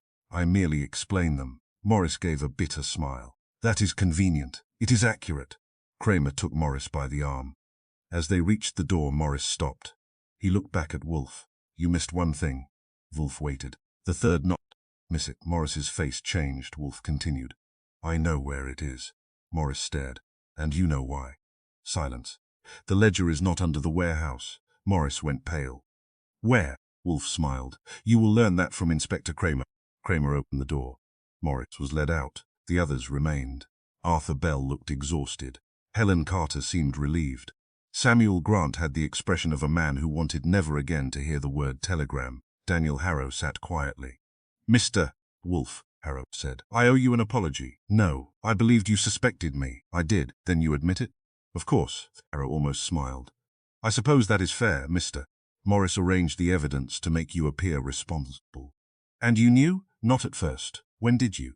"When you denied knowing the third ledger." "I did know it existed." "Yes, it was foolish. It was useful." Harrow stood. "May I leave?" "Yes." He nodded and left. Helen Carter followed. Arthur Bell remained for a moment. "I suppose I owe you something." "You owe yourself better judgment." He smiled. "I'll try." Samuel Grant shook Wolfe's hand. "Thank you." Wolfe nodded. The old telegraph clerk departed. Kramer remained in the doorway. "Where is the ledger?" Wolfe looked at him. "Your men will find it beneath the old Mercer warehouse, behind the third storage wall." Kramer frowned.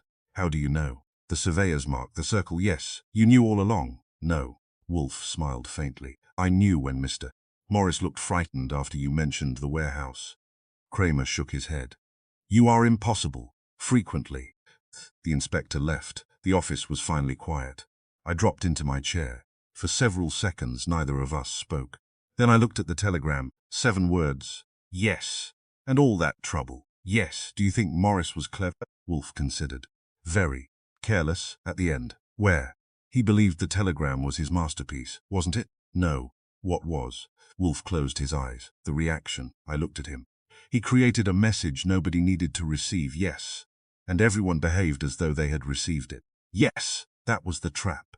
"Exactly." I leaned back. "There's something almost beautiful about it." Wolfe opened one eye. "Do not become sentimental." I was merely observing. "Observation is permissible." "Then I'll say this." He waited. "The telegram was never meant to arrive." "Correct." "It was meant to be discovered." "Correct." "And the people who acted on it were the real message." Wolfe nodded. "Now you understand." I looked toward the window. New York was settling into evening. Cars moved along the street. A delivery truck rattled past. Somewhere, a train was carrying people toward places where they believed their destinations were certain.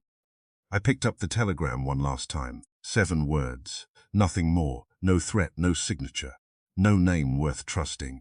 Yet those 7 words had exposed a property fraud, revealed a hidden agreement, unmasked a false transmission, uncovered a staged death, implicated a lawyer, frightened 3 witnesses, and brought a murderer into Nero Wolfe's office. I looked at Wolfe. "Do you know what bothers me?" "Several things. The message was supposed to control everyone." "Yes, but it controlled nobody." "Correct. They controlled themselves." Wolfe smiled. "That is the oldest mechanism in human affairs." "What?" "Give a man a little information." He reached for the bell. "Then allow him to supply the rest." Fritz entered almost immediately. "Beer, please," Wolfe said. I stood. "That's all?" "That is enough." I headed toward the door. Behind me, Wolfe picked up the telegram and examined it once more. Then he folded it carefully. The mystery of the 7 words was over. Not because we had learned what they meant, because we had learned what they had caused. And that was the essential trick. The telegram had never needed a recipient. It needed an audience. The sender had believed himself the conductor, but in the end, every movement had been a confession, and Nero Wolfe had merely been sitting in the front row listening.